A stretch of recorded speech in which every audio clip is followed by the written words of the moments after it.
Hello there. Hello, Heidi. Hey, hi.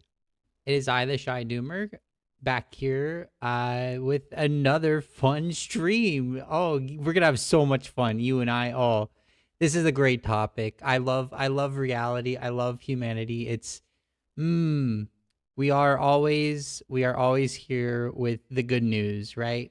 So just to start off, um, I feel like a lot of people might not understand how to actually research things. They might watch a video, hear something that someone says, and they just follow right through it, right? Like it's like, oh, that's okay, I believe it. There are some people that are more uh that you can do that with, like they show the sources themselves. They have the sources in the bio that you can look at and whatnot. But a lot of people just say stuff online, and a lot of people just fall for whatever they say online. And I think that might be what do we call this? A doozy, a doozy. I don't think you should just blindly believe what you hear on the internet. You know, I don't think that's a thing that people should do.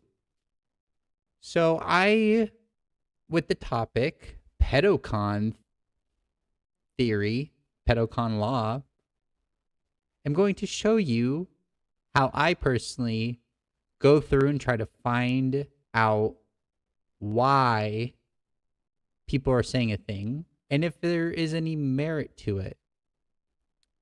So I'm going to start off with watching a video of someone that I think is very reputable, that I have not found much misinformation from. So we're gonna do some content stealing for that, and then after we do the content stealing, I will show you how I go about making sure someone is being truthful or honest. So this is Secular Talk. Pretty good channel. You should like and subscribe if you don't already. I enjoy them a lot. I get to be lazy with them because they're pretty reputable about the things that they say. And it's also nagargic, whatever that word is. Whenever you get to just hear what someone else is saying, and it's like what you're thinking, and you're like, oh my gosh, thank God, someone else agrees. So to keep up to date, I skim his videos once in a while. If I'm questioning something, I'll definitely look into it. And I think it's a good way of showing that you can't just believe what everything people say, right? I'm not going to be able to debunk this because what he's saying in here is like factually true. But like let's put on our MAGA cap real quick. Here, give me a second. That's not what I'm looking for. Oh. Yeah, it's okay. I'm just glad that you're here to watch. I'm appreciative of the view. Let's put the MAGA cap on real quick. Let's put our MAGA cap on real quick. The woke is trying to destroy the left. The woke is bad. The woke is evil. We should definitely build a wall and deport immigrants. Okay, now I'm MAGA. Okay. I'm MAGA now. So as a MAGA person, if I'm disagreeing with what's about to say, let's see if I can disprove it with studies and whatnot. So a few months back, we covered this story here. This article was in The Guardian. Former Trump spiritual advisor faces charges of lewd acts with a child. Texas megachurch founder Robert Morris indicted in Oklahoma on 5 counts over alleged misconduct in 1982. So they go on to explain that at the time he was 21 years old and he diddled a 12-year-old. 12. Trump spiritual advisor. Okay. Guys, this is only one of countless stories with the same goddamn theme. And the theme I'm talking about is hardcore MAGA ends up being a child sex pest, hardcore MAGA, or conservative Christian, like super religious, evangelical, and they get caught in the same predicament, right? It happens time and time again. So now, this was one we did a few months back. We just got this one the other day. South Carolina Representative R.J. May has been charged with distributing sexual abuse material involving children. He allegedly used the screen name Joe Biden, with a bunch of N's, 69, to exchange 220 different files of toddlers and young children involved in sex acts. Taking off the MAGA cap real quick. Yeah, that's disgusting. These were found guilty in a court of law. There's no disputing the evidence, and like the jury found them guilty. So, disgusting. Very gross. Very gross. All right, we're back MAGA. We're back MAGA. Hopefully MAGA would also say like, oh, this is gross. What the fuck? What the fuck? Let me tell you something, y'all. You don't have to dig deep to start seeing the laundry list of these types of people being caught red-handed. In fact, here's one for you. This is what you're seeing here is just a bunch of different headlines over time that talk about, okay, one says, QAnon follower and former MAGA congressional candidate Ben Gibson arrested for possession of child sex abuse material. That's just one headline. If we zoom in a little bit here, Oklahoma College Republicans chairman charged with sex crimes against minor, right? We don't need to read all these, but you guys get the gist of it. These are all examples of hardcore MAGA types or conservative Christians who also, I repeat myself, they're also MAGA types. And they always get caught like this. Why does this keep happening? Also, I'd MAGA off. Also, I do know that multiple, I'm pretty sure the number is like up to 5, maybe even more than, like at least 5. Once again, look into what I have to say, but multiple and multiple plurals, people that were pardoned by Trump that were in January 6th insurrection, they have been convicted of either sexual assault on a minor or having inappropriate imagery of minors. So yeah, there's that too. Yep. So MAGA back on. Oh, this is a bunch of liberal lies. You can't believe this shit. Fucking stupid. This lib cuck doesn't know what they're talking about. Originally, when I first heard of pedocon theory, I thought it was liberals and leftists just joking around, having a good time, poking fun at the right, being like, sort of tongue-in-cheek, like, yeah, look at this. This is a thing. But shit, I'll be damned. This is a fucking thing. This is a thing. How many examples do we need before, people wake up to the fact that something's fucking off here, bro? Something is absolutely positively off here. Dennis Hastert was Speaker of the House, ended up being a pedophile, Republican pedophile, caught. Mark Foley, Roy Moore, Matt Gaetz was alleged, Rick Rober, Mike Hintz, Stephen White, Beverly Russell. These are all Republican politicians caught red fucking handed. So, of course, I got to bring this up. This is the old school pedocon theory video. I don't know how many of you have seen it. I don't know how many of you haven't seen it. We played it a couple times on this show. But tell me that this shit is not as convincing can be. It keeps fucking happening. And all you got to do is sit down and start counting them up, start reading the details of each one, and you go, holy shit, is it a self-report? For somebody to be hardcore MAGA or hardcore evangelical, is that a self-report? Are they self-reporting like, hey, dog, I'm fucked up. I'm into things that nobody should be into. Here we go, watch. Obviously, it's not like every person that's MAGA. There's plenty of people that... Wait, okay.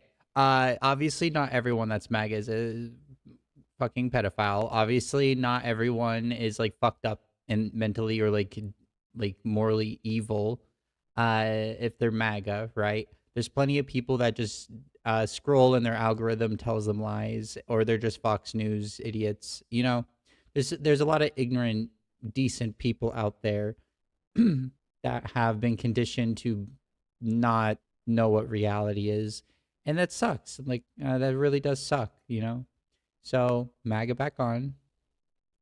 Wow, bad libtard. Everyone you disagree with is a pedophile. Oh my goodness. A stunning political scandal that is rocking Capitol Hill. Republican Congressman Mark Foley abruptly resigned Friday after questionable emails he sent to a teenage boy. Dennis Hastert convicted of a financial crime, part of a scheme to mask something more egregious, his molestation of children. Hush money used to pay a man who says Hastert sexually abused him when he was 14 years old. There are now 5 former Ohio State wrestlers accusing Republican Congressman Jim Jordan of knowing about a team doctor's alleged sexual misconduct. 43 men who say they were sexually assaulted, abused, molested, or harassed by Dr. Richard Strauss. George Nader. His criminal history included multiple convictions for child pornography and child molestation. This morning, a judge sentenced Ralph Shorty to 15 years in prison. Police caught Shorty in a hotel room with a then 17-year-old boy. Roy more defiant as more accusers step forward, alleging sexual misconduct. This is the shopping mall where some say it was common knowledge and not a big secret that Roy Moore would flirt with teenage girls when he was in his 30s. One accuser says that Moore initiated a sexual encounter back in 1979 when she was just 14 years old. The new charges against Joel Greenberg. Sex trafficking of a minor and stalking a political opponent. Florida Republican Congressman Matt Gaetz allegedly having a sexual relationship with a 17-year-old girl. Investigators examining whether he, quote, violated federal sex trafficking laws. Elin Maxwell is accused of helping Epstein sexually abuse underage girls. I've met her numerous times over the years, especially since I lived in Palm Beach, and I guess they lived in Palm Beach, but I wish her well.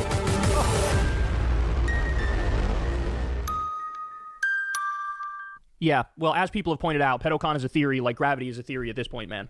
I hesitated for a while before I decided to bring this up on air, but when like every day, story after story after story after story, I swear to God, I can't go a full week without hearing about some either MAGA lawmaker at the state level or some evangelical Christian right-winger where you learn, oh, okay, yeah, they got caught diddling a kid, doing the most heinous crimes you could ever imagine. Every single week, you get hit with something.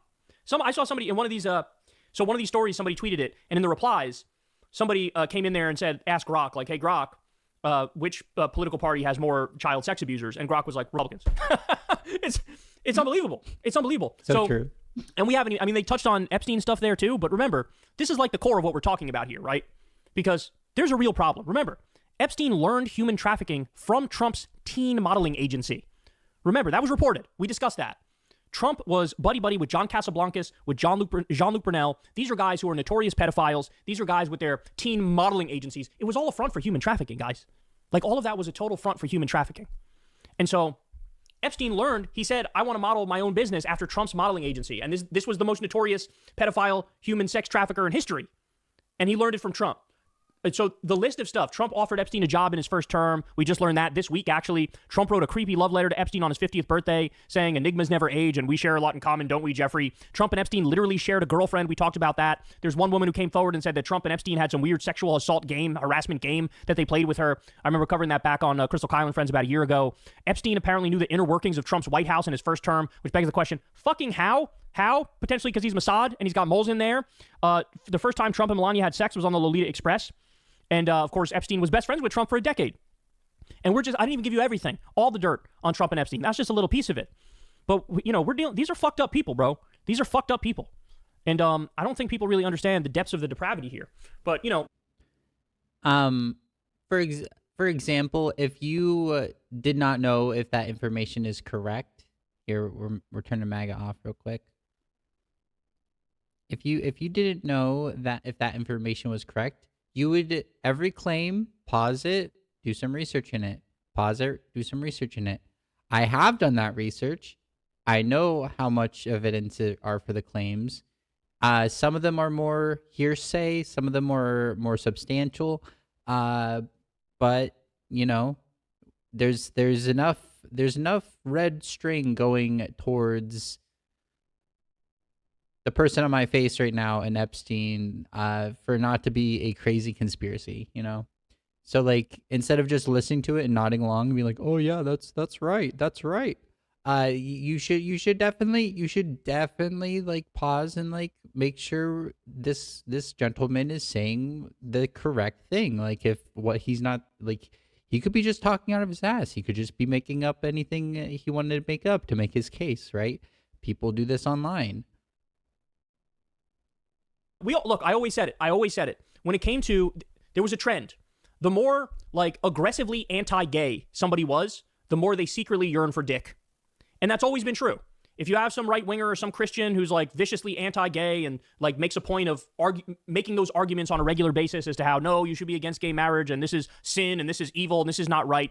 The ones who are most vocal are the ones who want a dick in their mouth. And then it always comes out that that's true, right? And usually they get raised in a religious environment and they're self-haters and they're like almost jealous of out and open gay people because they feel like, how come you could have all the fun and I got to stay here and hide and not have the fun? And so Now I'm starting to think, is it that the more hardcore MAGA you are, or the more of a hardcore conservative Christian that you are, that the more likely it is that, hey dog, Pedocon. It's Pedocon. You're outing yourself. They gotta take your hard drive immediately, dog. They gotta take your hard drive immediately. Because I've just seen too many fucking examples. Too many examples. Week after week, it's another one, another one, another one. And nobody talks about it. We're the only ones talking about it. Nobody's gonna talk about it. Nobody's gonna connect the dots. People still say it jokey on social media, but maybe there's something there. It sure as hell looks like it. Hey y'all, do me a favor and like and subscribe. It helps out big time. Didn't mean to do that. All right, so there's the video. Now, I'm not going to go through every single claim made in the video because that would be like, oh God, like a 10-hour video. Like me literally going and showing all the evidence of every claim. But I will do it with the main point of the video, the title of the video, Pedocon Theory. Honestly, I should have been smarter. He put a little star over the O in pedo. I'm probably going to be like buried in the algorithm or even like not shown because of this, but I don't care. I'm not here for fame. I'm just here to get some shit off my chest. So yeah, I am a ignorant individual that do not know anything about the claim, and I do not know anything about nothing, about not a single thing. So let's go over the claim. Let's find some recent evidence that might show this to be the case. Let me go back here just so make sure I can find the thing I'm looking for. Doody-doody-doo. Doody-doody-doo-doo-doo-doo-doo-doo. Okay, here we go. So with a simple Google search, I looked GOP rests for pedo. Simple words, simple little words to get at least an AI overview. And then with this AI overview, I could go into details, right? RJ May III, South Carolina, former South Carolina representative, Republican state representative, founder of the SC Freedom Caucus, pleaded guilty to distributing child sexual abuse material in September 2025. Prosecutors alleged in the U.S. he used a screen name referring a political figure to share over 200 files. Oh my God. Yep. So here's one of the men. And if you you can either do this or you can go into the news and you can see Senator's chief of staff charged with sexual trafficking children, exploitation, former. So you can go in here and like do that kind of research, right? But I'm more on like the why, right? So there's obviously all these allegations and all these arrests and criminal convictions. Oh my gosh, I can't talk anymore. I burnt the top of my mouth on pizza. We had homemade barbecue and chicken pizza, and I burnt the top of my mouth. So I'm like, you know, like when you burn the top of your mouth and it feels weird, and like having your tongue touch, it's like, and you might have like the little thing hanging on top of the mouth. Like I don't know if a little bit of, I don't know how to describe it. Like a little bit of the surface of the top of the mouth burnt off or something. I don't know. Yeah. It's hard to talk right now. Okay, so this is a simple way to do it. But like my question is why? So we did a simple little Google search. We're finding, okay, so there is a claim. There is a bunch listed right here alone. And then if we go into news, we can go like one after another, after another, after another. You might get some like repeats, right? Like this one right here. These two are repeats. But these two aren't. And they're not the same as this either. So my question is there any evidence that it's like deeper rooted within the Republican Party? Is there any evidence showing that there is an ideology behind it? So let's see what I found for that. Advocates are sounding the alarm on America's baby bust as our country's birth rate hits a record low. Last year, about 3.5 million children were born in the U.S. That's the lowest number of births since 1979. Our next guest says the downward trend is, quote, this is from her op-ed in the Washington Examiner. It says, a reflection of a society increasingly soaked in an anti-family ideology that views children as burdens rather than blessings. A society that fails to value children is one that risks losing its sense of purpose, continuity, and responsibility. Joining me now is Sarah Gable-Seifert. She is the co-founder and president of Every Life. Sarah, it's so great to have you on, and I thought your op-ed was so beautiful. And what a lot of people will blame the low birth rate on economics. You know, the economy is not doing well, but you're saying this is a much deeper cultural problem. Explain. That's correct. Thank you, Rachel, for having me. It's an honor. The birth rate today is at 1.6 babies per woman. In order for us to have a healthy, sustaining future for our country, we need that replacement rate to be at minimum at 2.1. It's really interesting that in the 1950s, the rate was at about 3.4. So you can see that our birth rate is plummeting, and this is a problem that we should all be focusing on. We need a country that is pro-life, pro-family, pro-freedom, and we don't have enough companies, we don't have enough people that are supporting these families, that are going above and beyond to say, hey, we know that in order for us to have a long, sustaining future, we have to have strong families. And at Every Life, we are doing that every single day. We are the first and only pro-life diaper company on the market today. Believe it or not, every other major diaper company today is supporting abortion, either vocally or financially. And we decided to be the solution for parents that are passionate about shopping their pro-life values and knowing with a blessed assurance that they're partnering with a company that's giving back. We've already had the opportunity of giving out over 1.7 million diapers to moms in urgent need of these essentials. And this is how we start to see a culture shift to one that celebrates every miraculous life.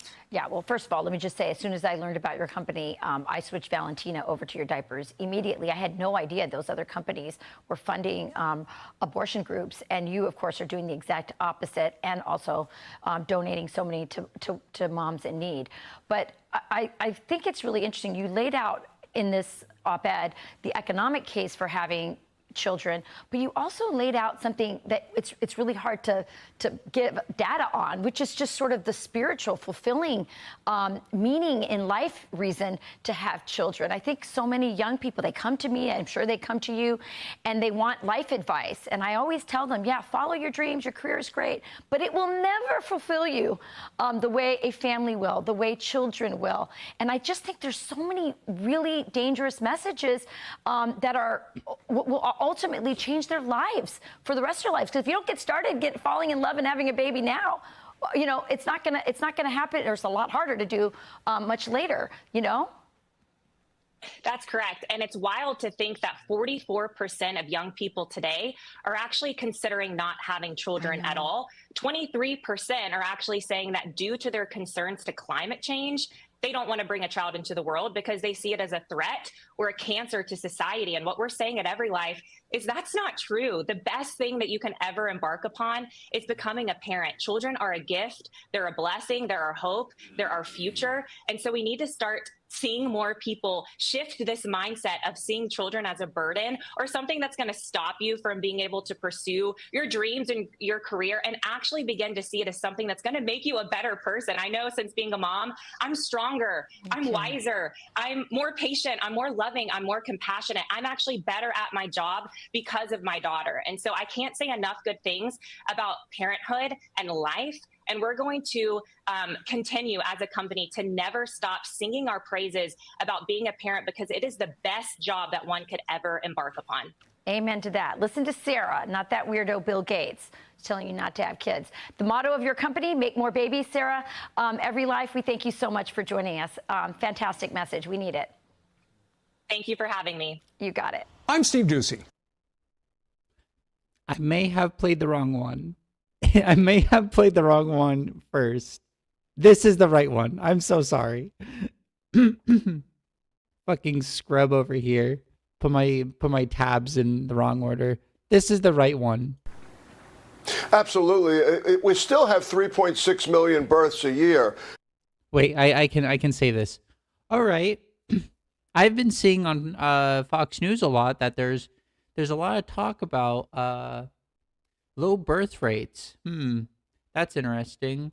I wonder what other thing is going on in Fox News when they say like low birth rates. But the problem is teens and young adults. From ages 15 to 19, the fertility rate is down 7%, and it's down 70% over the last 2 decades, meaning we're telling people that are young not to have babies, to wait till they're in a more stable life situation, till they're more financially secure, maybe they haven't found the right partner. To you.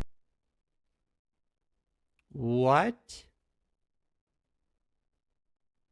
We still have 3.6 million births a year, but the problem is teens and young adults. From ages 15 to 19, the fertility rate is down 7%, and it's down 70% over the last 2 decades, meaning we're telling people that are young not to have babies, to wait till they're in a more stable life situation, till they're more financially secure, maybe they haven't found the right partner.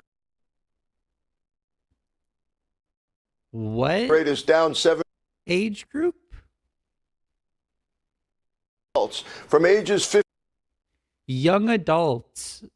I didn't know a 15-year-old was an adult. Interesting. So,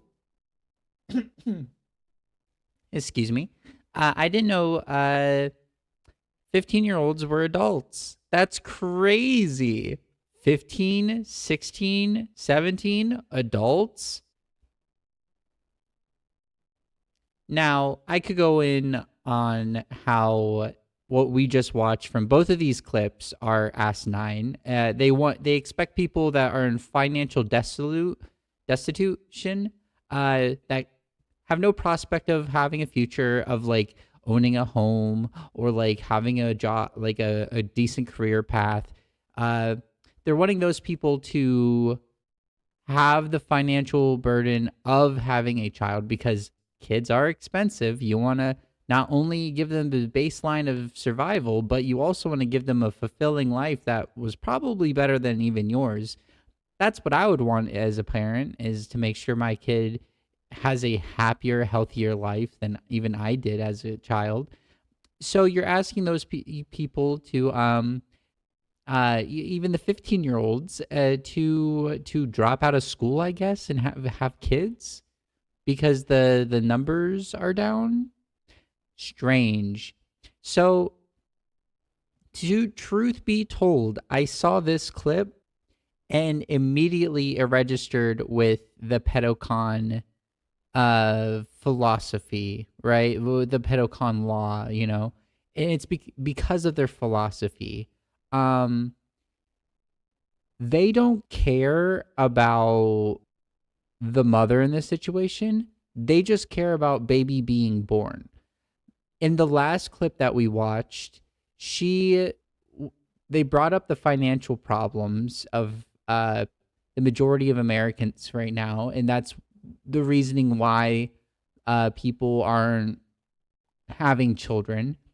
They brought up that and they immediately dismissed it, but gave no other reasoning other than just like, oh, they've been conditioned to not think babies are good. There's no solution though. They never said that wasn't the issue. They just said, but like have them anyway because like it's spiritually fulfilling. And they mostly just did it for a ad to sell their MAGA diapers. Like, oh, we have MAGA coffee, but now we also have MAGA diapers. So like, obviously there's not a solution here. There's no policies being made. There's not a future solution here. But what I'm seeing is that they think 15-year-olds not having children is a problem. And then I thought to myself, I remember in the first Trump administration, and even before that, how sex ed was being targeted by Republicans. And even to this day, sex ed is targeted by Republicans, especially lawmakers or talking heads. They want to say it's like sexual abuse of children to teach them about the development of their body and how to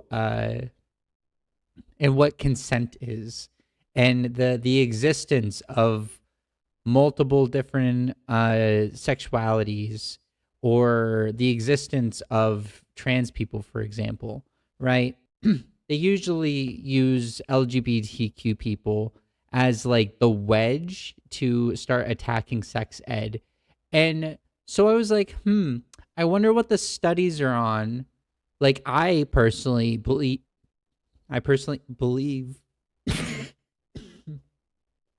this burnt mouth is killing me. I personally believe that sex ed is beneficial. It teaches people during their youth, like, hey, this is going to happen to your body. This is completely natural. Don't feel uncomfortable. So you understand. This is how babies are made. So don't participate in these things because you're not old enough. You are not old enough to consent. If anybody touches you here, and here, or does anything like that, it's very bad. Let an adult know. Don't let them get away with this. You know, you educate them on things. For an adult, it's like, no, duh. Especially for an adult like me. Like, for me as an adult, I'm like, no, duh. But I went through sex ed, right? I learned these things in sex ed. So I was like, I wonder what the studies say about sex ed. And so just give me a second. I'm looking for it. Okay, here it is. So I did some searching, and from this health organization, they did a 3-decade study. Purpose. Just give me a second.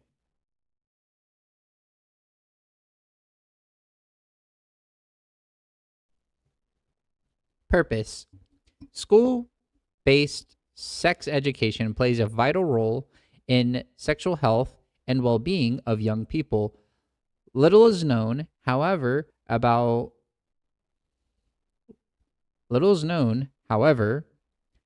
the effects of efforts beyond pregnancy and sexuality transmitted diseases prevention. So if you look into the sexuality and like the pregnancies and sexual diseases prevention, right here, this study I went through proves that it's better. you don't get much sexual diseases, because even in sex ed you learn, like, oh, don't do blood to blood because that can like cause you to get an STD. Something I learned in school.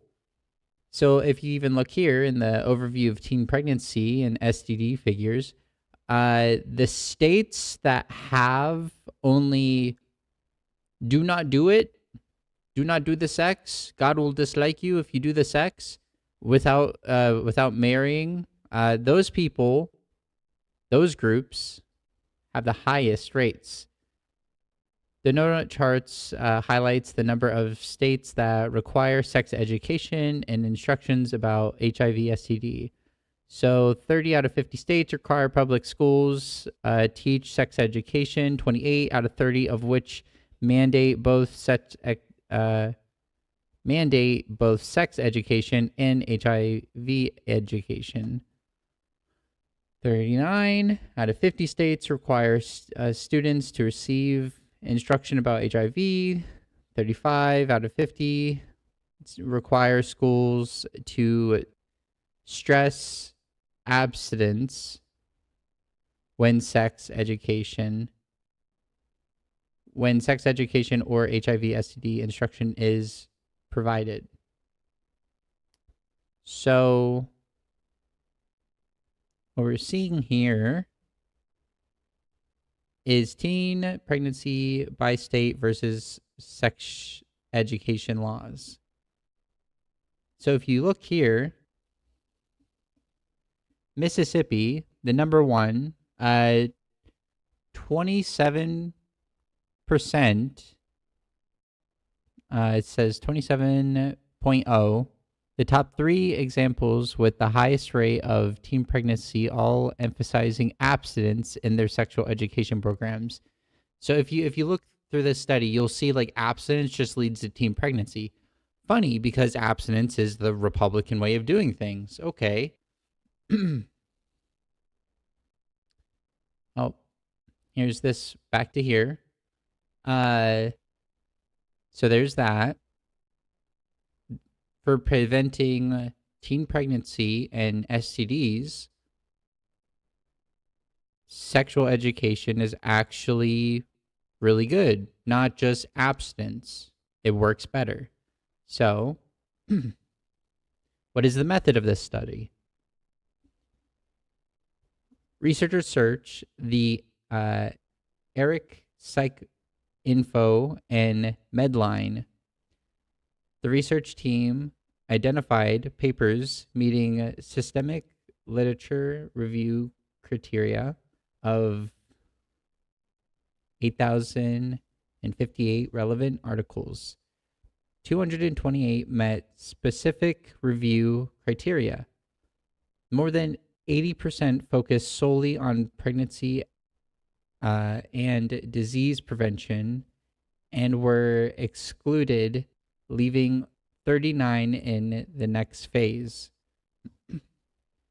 Researchers expanded criteria to studies outside of the U.S. to identify evidence revealing the full range of topic areas. 80 articles constituted the final review. Results. Outcome includes, it's like really small. It's like really, really small behind me. You might hear me from a distance, but I have to lean over more.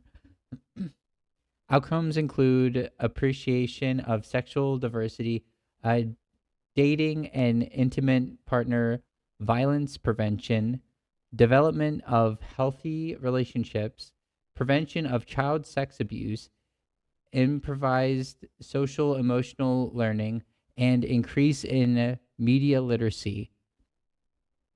Substantial evidence supports sex education being an elementary school that is scaffold and for longer duration, as well as LGBTQ inclusive education across social curriculum and social justice appreciation to healthy sexuality. So in short terms, in dummy terms, it's saying teaching these things breeds better outcomes for a person's sexuality. Conclusion. Review of the literature of the past 3 decades provides strong support for comprehensive sex education across a range of topics and grade levels. Results provided evidence for effectiveness and approaches that address in a broad definition of sexual health and take positive, affirming, inclusive approaches to human sexuality. Findings strengthen justify for the widespread adoption of the national sex education standards.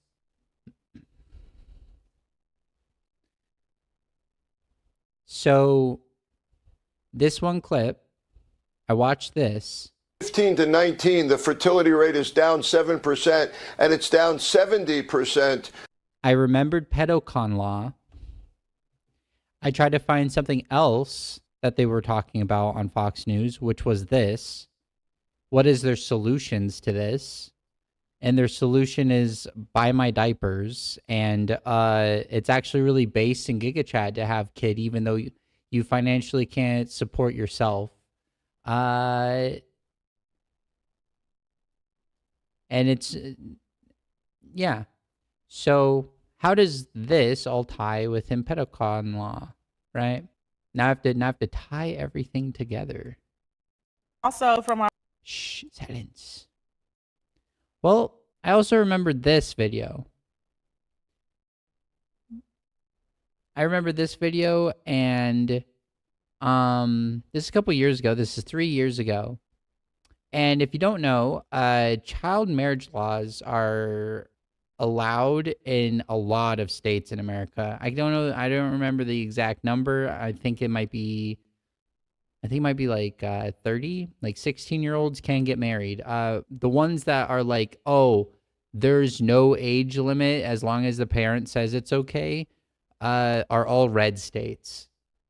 Like all red states have that as their criteria. I think Mississippi is one of them. But yeah, here. I remember seeing this because this was a big voice of contention.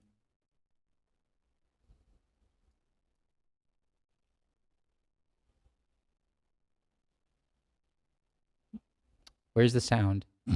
Where are you, sound? I need you.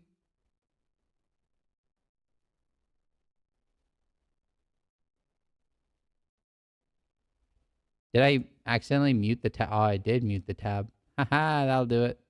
All right, here we go. Also from our Missouri Bureau, the senator leading the charge against transgender rights finds himself at the center of a viral video. Republican Mike Moon defended himself over a video from a hearing 3 days ago. Democratic Representative Peter Meredith confronted him about his vote against the 2018 bill that would have prevented minors from marrying adults. Well, first you'll hear the exchange and then Senator Moon's response that he gave yesterday. It's the parents' right and the kid's right to decide what's best for them, to be raped by an adult. Okay? Do you know any kids who have been With married marriage. at age 12?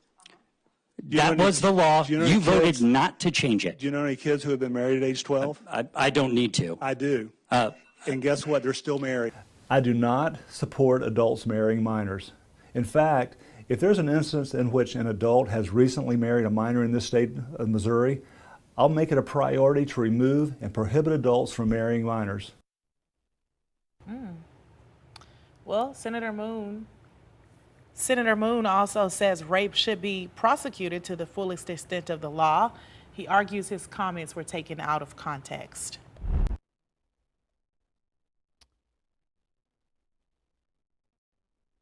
Be raped by. So we have a situation where we want to treat minors as if they are adults. A 12-year-old getting married. Most 12-year-olds that I know, especially 12-year-old girls, because this mostly affects girls, women, girls are being married off at a very young age. Not young. If it was actually the situation where like, oh, there's this young couple, they're both around the same age. I don't know. They're both 12 years old and they want to get married and the parents say, yeah, that's fine. That'd be one thing, but the evidence shows it's not, because there is more child marriage for girls than there is for men. So that means adults are in here at some point, and it's the difference between women. It's between the boys and the girls. Oh my gosh. Freudian slip. Oh no. Wait, let me find it. Let me find it real quick.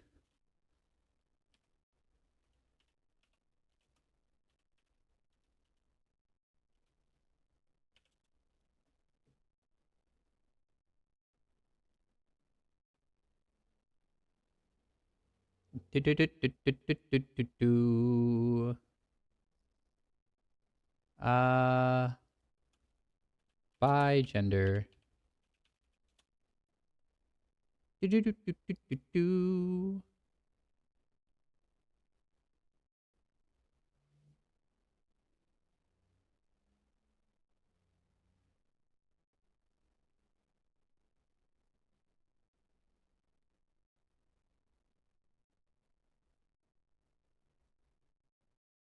Um.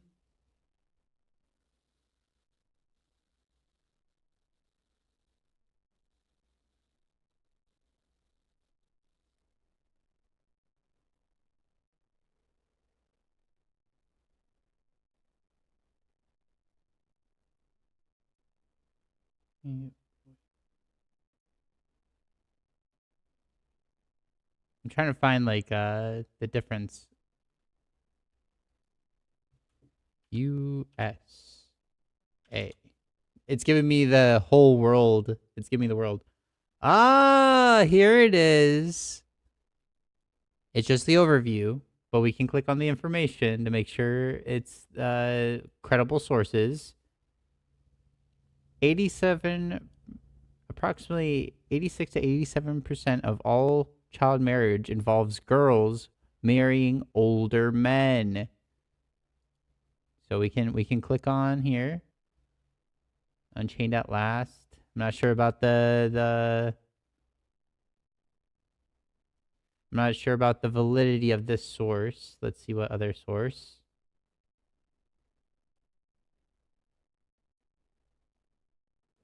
Also, not sure about the validity of this source. Not saying no data is being shown. Are girls not brides members?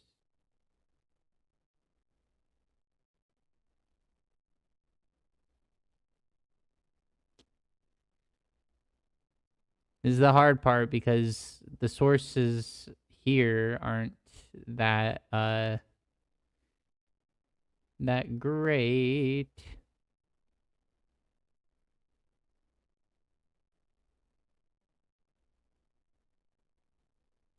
Yeah, the overview is saying this, and then this is the amount of approximately 13 to 14 boys, right? And you can dispute the sources in the overview if you'd like. But obviously I would want to do more details. But I have found like evidence that corresponds with that finding, right? So if this is the case,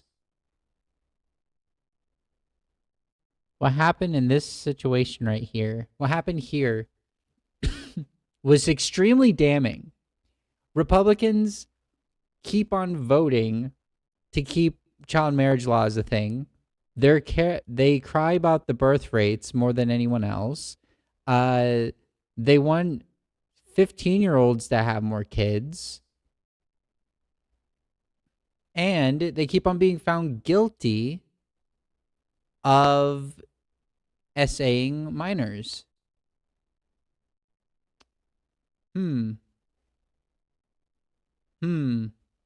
What other things? And here's the evidence to that. Why are some Republican lawmakers hell-bent on preserving child marriage? Right? Aw, man. I remember when this shit was free. Yeah. Or you can go... This is falling apart.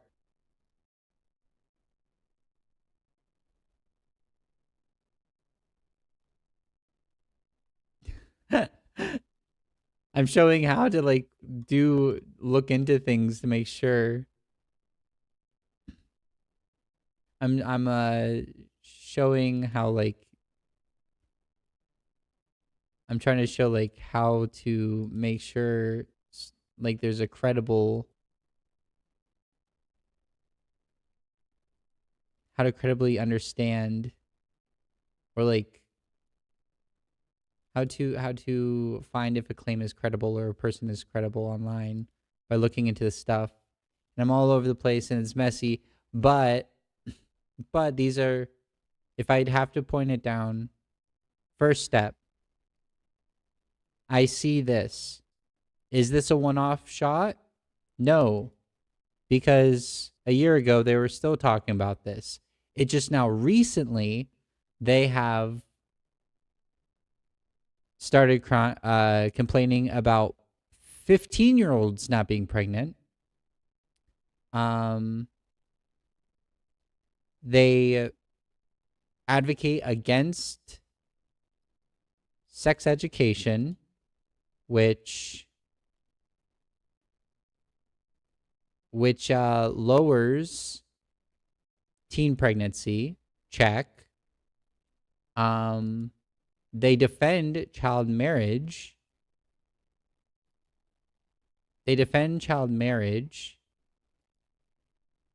Laws, which statistically are little girls marrying older men. Check. And you can find all the police reports showing that the GOP are rampant with predators. And at this point in the conversation, you'd have to go to psychology. Like, why, psychologically, why would this be the case? Psychologically speaking, why would a political movement, or in this case, a political ideology, lead to people sexualizing, fantasizing children, right? You'd have to go into the abstract of psychology. You have all the evidence showing, like, okay, yeah, they're trying to normalize having kids because they're worried about the birth rate. They're trying to normalize 15-year-olds being, what's exactly the words they say? Young adults.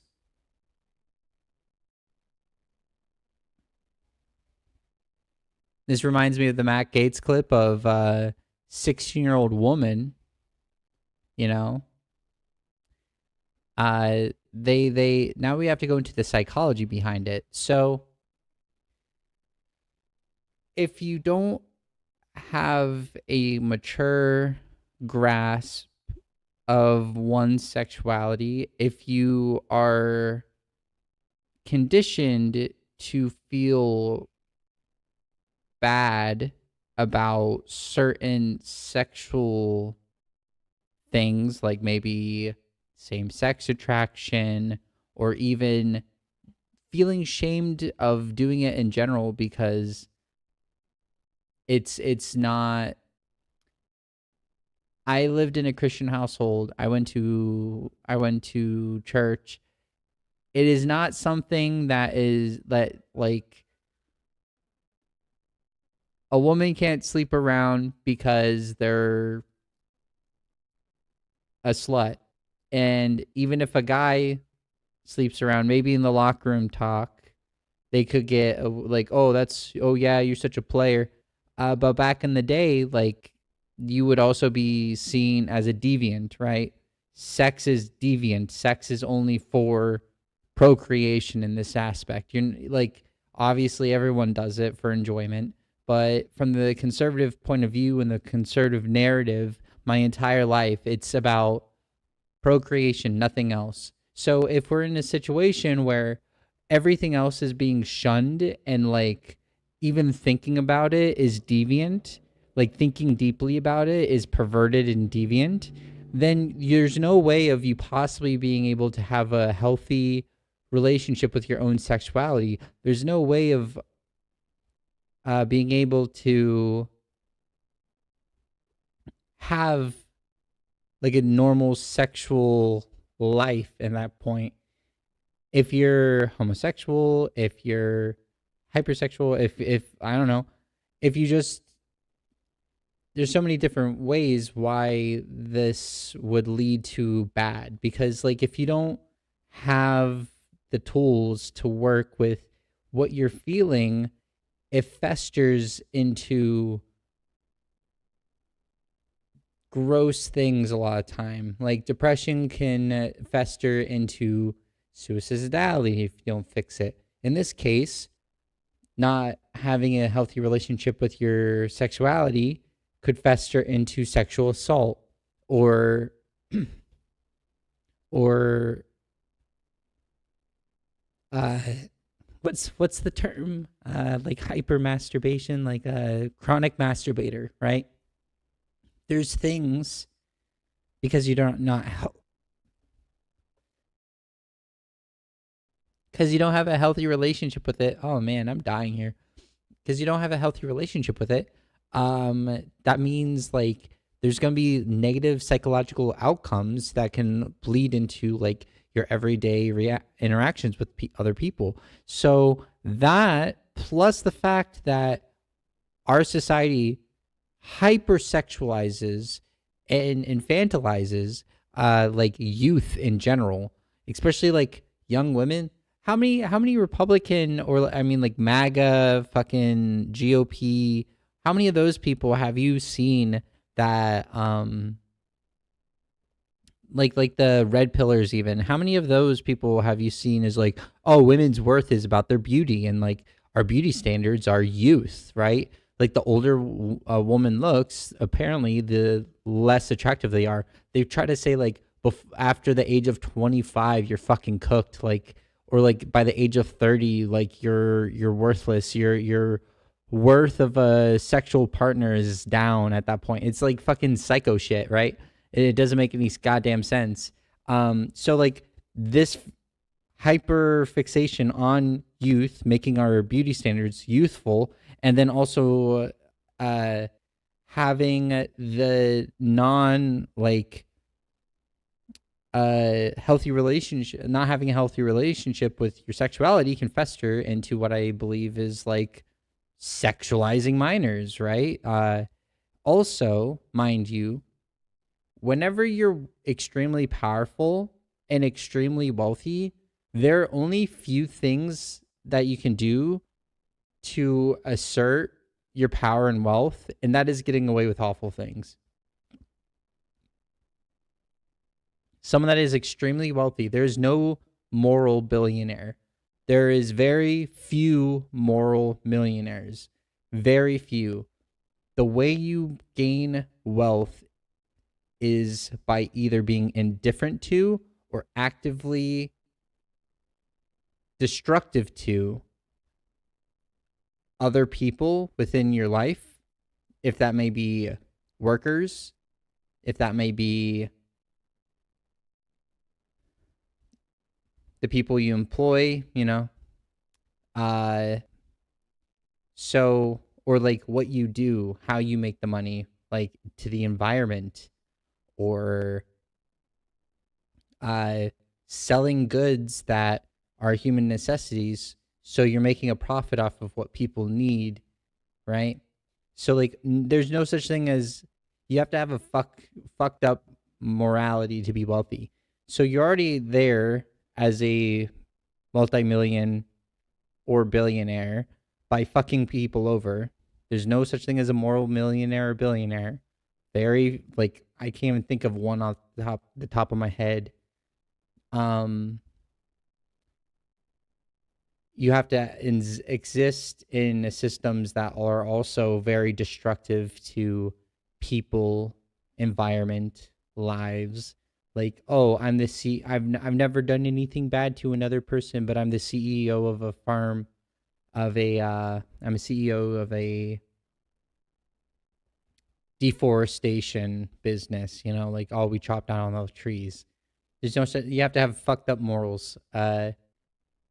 So whenever you're that powerful, I see this like with the Epstein files, you can see how all these people at the top know they can get away with this shit because they're untouchable. They can buy fucking elections at this point. They have dirt on people. So, and they're all in on there. It's a big club and you're not in it. You know, the phrase, the saying. And what we're seeing here is that mentality being bled down through their propaganda. I'm thinking, you know, they just want people around to be their servants. So that's why they're caring about having more people being born in the birth rate. And we all know it's not like the birth rate in general. It's their right and their pleasure to donate all the money.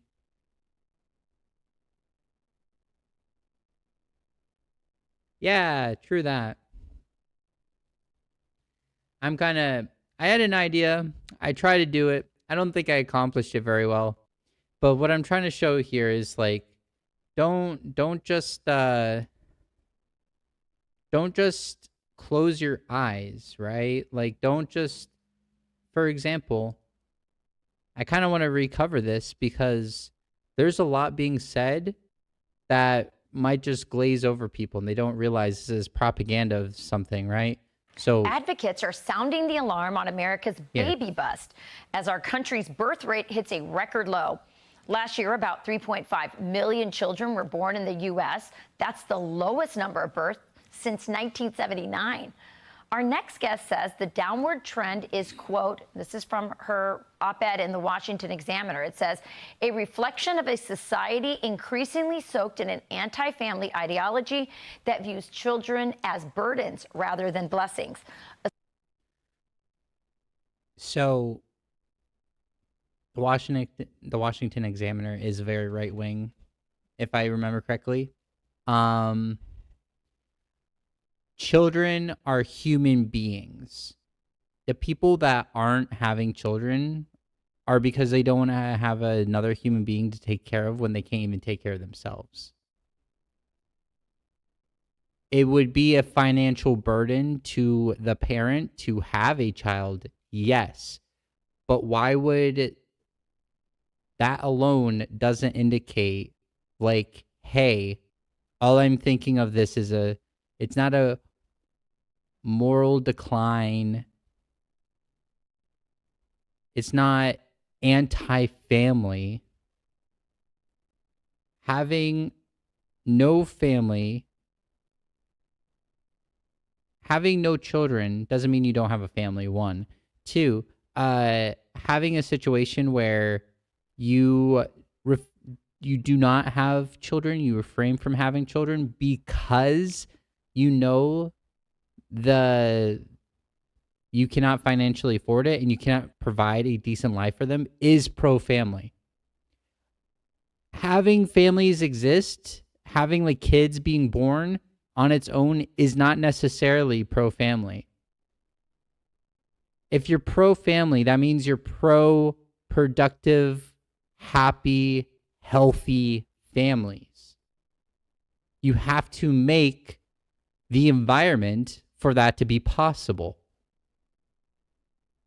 And statistically, working class people, especially of my age group, do not have that luxury.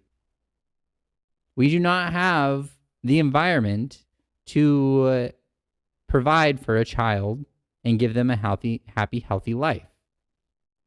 A society that fails to value children is one that risks losing its sense of purpose, continuity, and responsibility.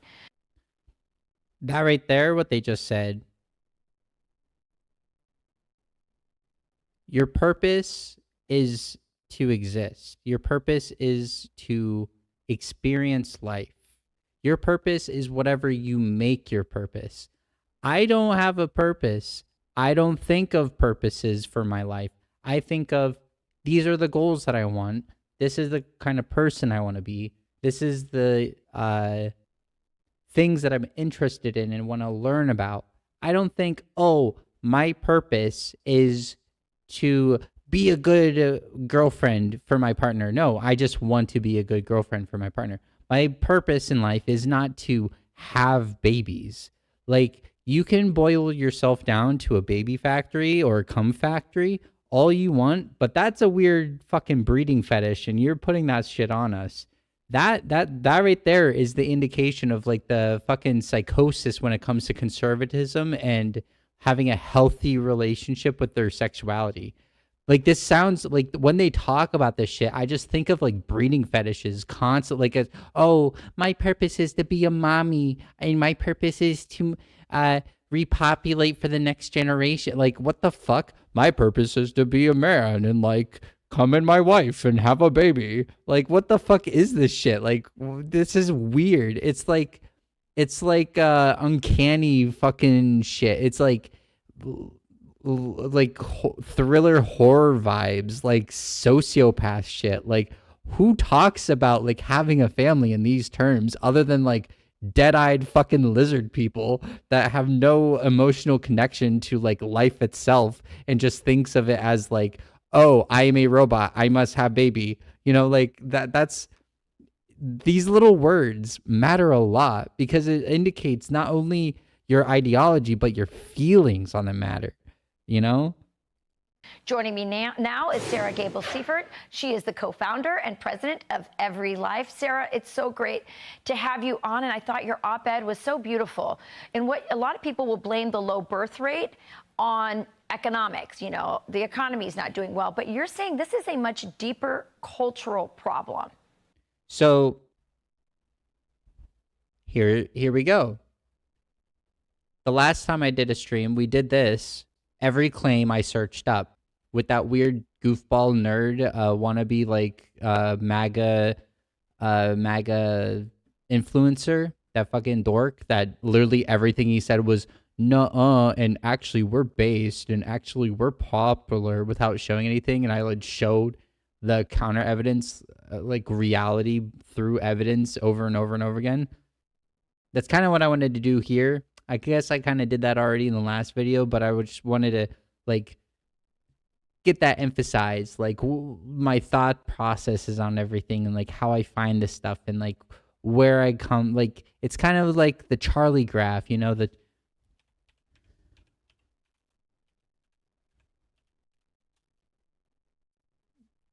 always sunny. It's like this. My brain works like this, but my brain works like this right here. This is my brain, but this is how I'm objectively correct about everything. And that is no joke. I am objectively correct about everything because I don't say shit that I don't know or there is no evidence for. I'll say I don't know. So that's how I'm objectively correct. So like here, my brain works like this, but it gets to the conclusion that's like the clearest and like obvious, right? So here, what did they just say? What did they? Let me close these other tabs. I don't need them. What did they say? Oh, economics is not the problem. Okay.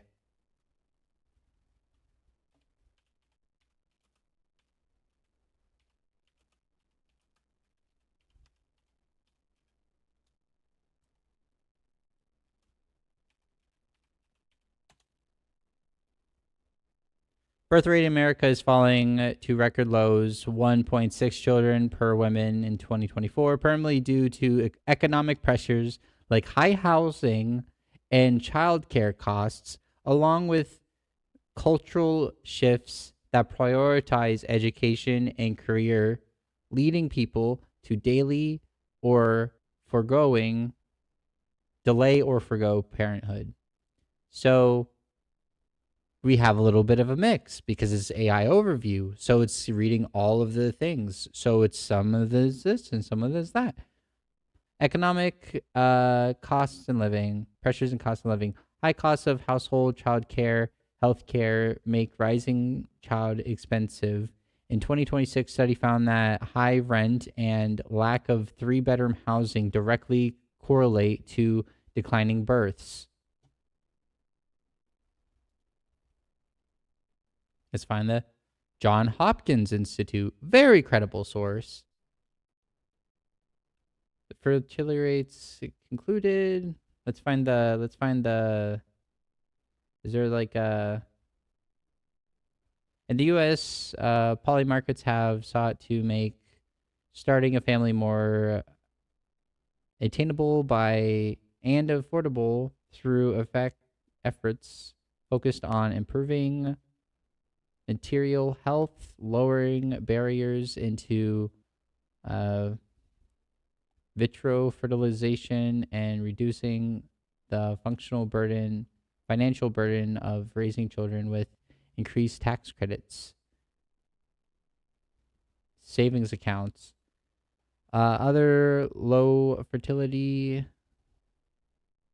countries, Europe and Asia, have tried to increase fertility rates by offering cash allowances or 1 to 3 bonuses to parents, yet some have found that the impacts of these payments are multitude and the cost of living.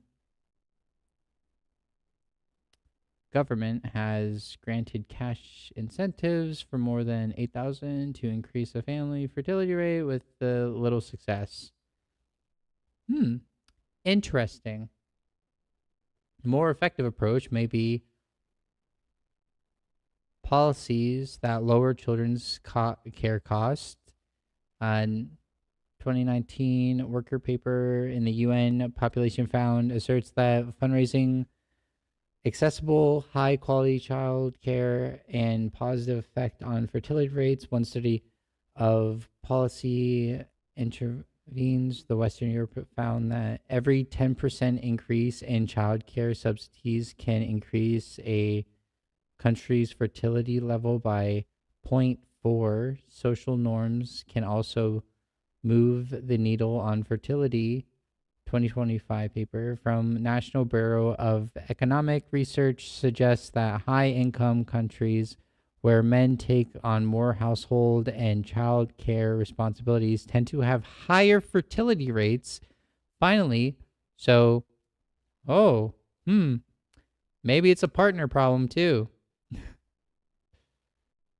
National Bureau of Economic Research suggests that higher income countries where men take on more household and child care responsibilities tend to have higher fertility rates.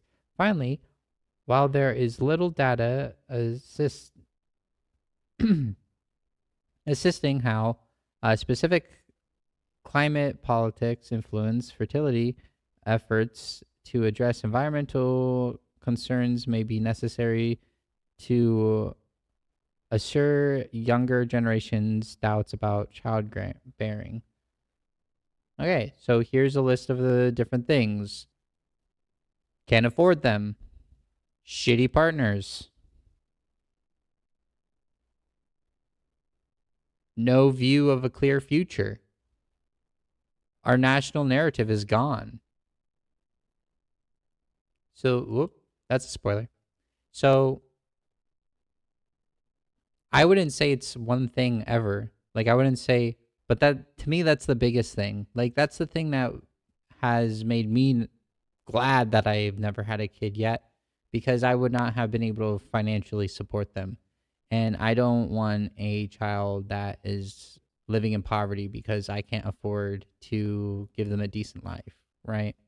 And there's also plenty of kids out there that need decent lives. So if I ever do find myself in a situation where I can afford to live comfortably and take care of another person and raise them and give them the environment that they need to flourish and be a productive, healthy adult, I would rather adopt anyway, you know?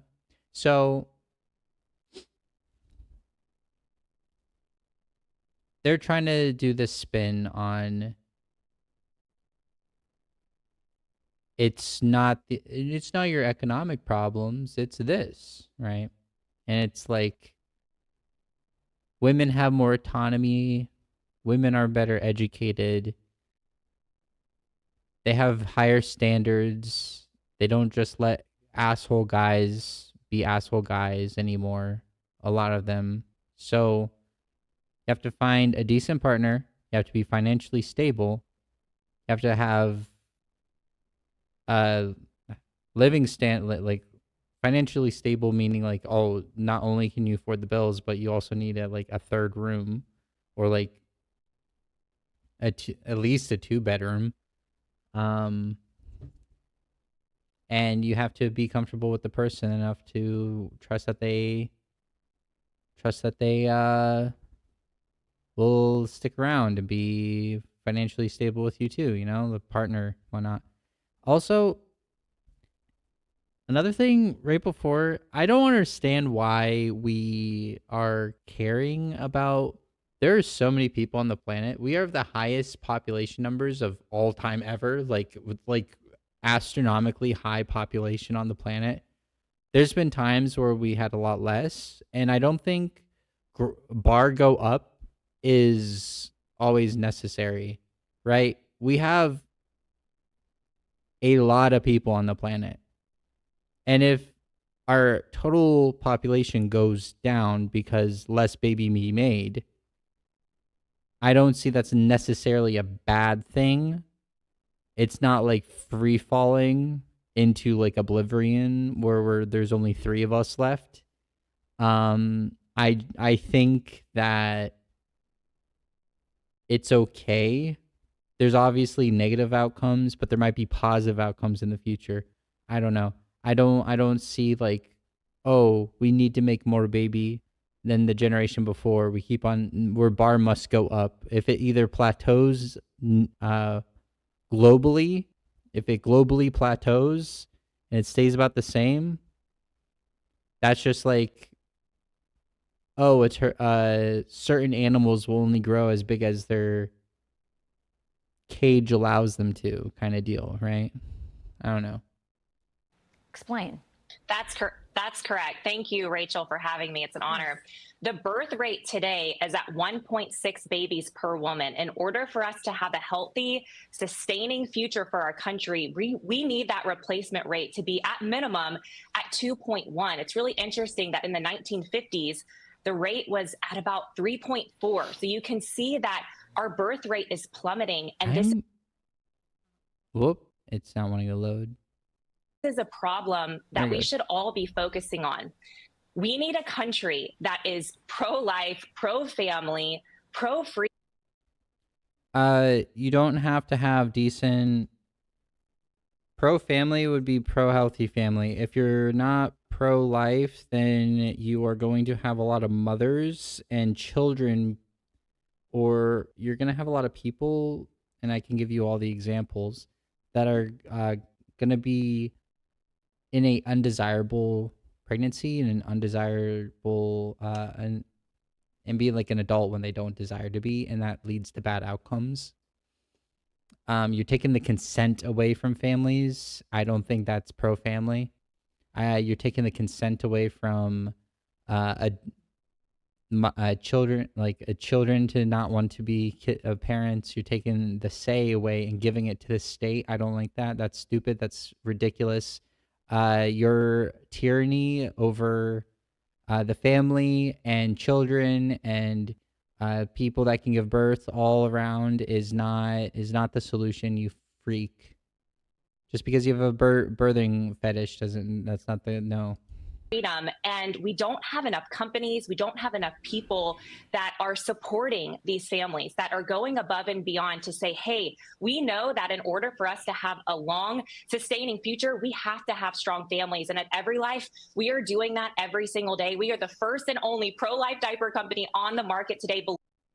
You see, it's all just an ad. It's all just a fucking ad. It's a grift. She really doesn't give a fuck. Because it shouldn't be up to companies that help families. It should be up to the state. You know, the people that the families pay tax dollars, so the state should provide. So it should be the state that provides, you know, public infrastructure, sustainable economics, affordable housing. You know, it's the state. The state is up to those things, not fucking your employer.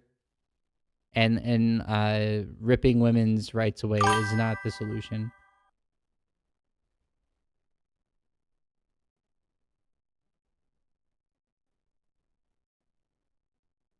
The irony is suffocating and they don't even see it.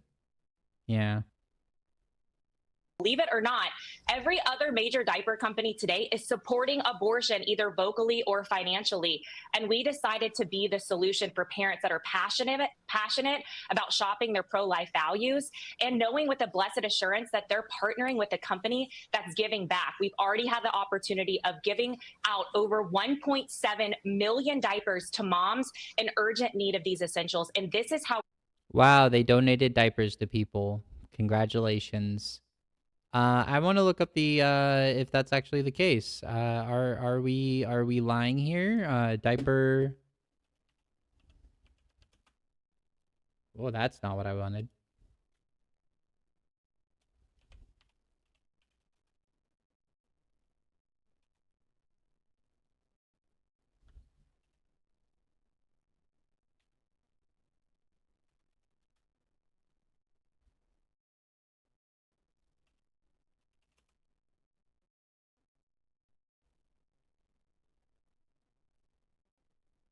Several major diaper brands, including Pampers, Huggies, Hostco, Hello, Bello, and Cortea, have been identified as supporting abortion access either through cooperative statements, employee benefits covering abortion travel, and or donations to organizations like Planned Parenthood. These brands often cite committed to reproductive health, which some expanding benefits, allowing the overturning of Roe v. Wade. Wait, these brands cite a what? A commitment to reproductive health, which some expanding benefits following over the wait. Okay.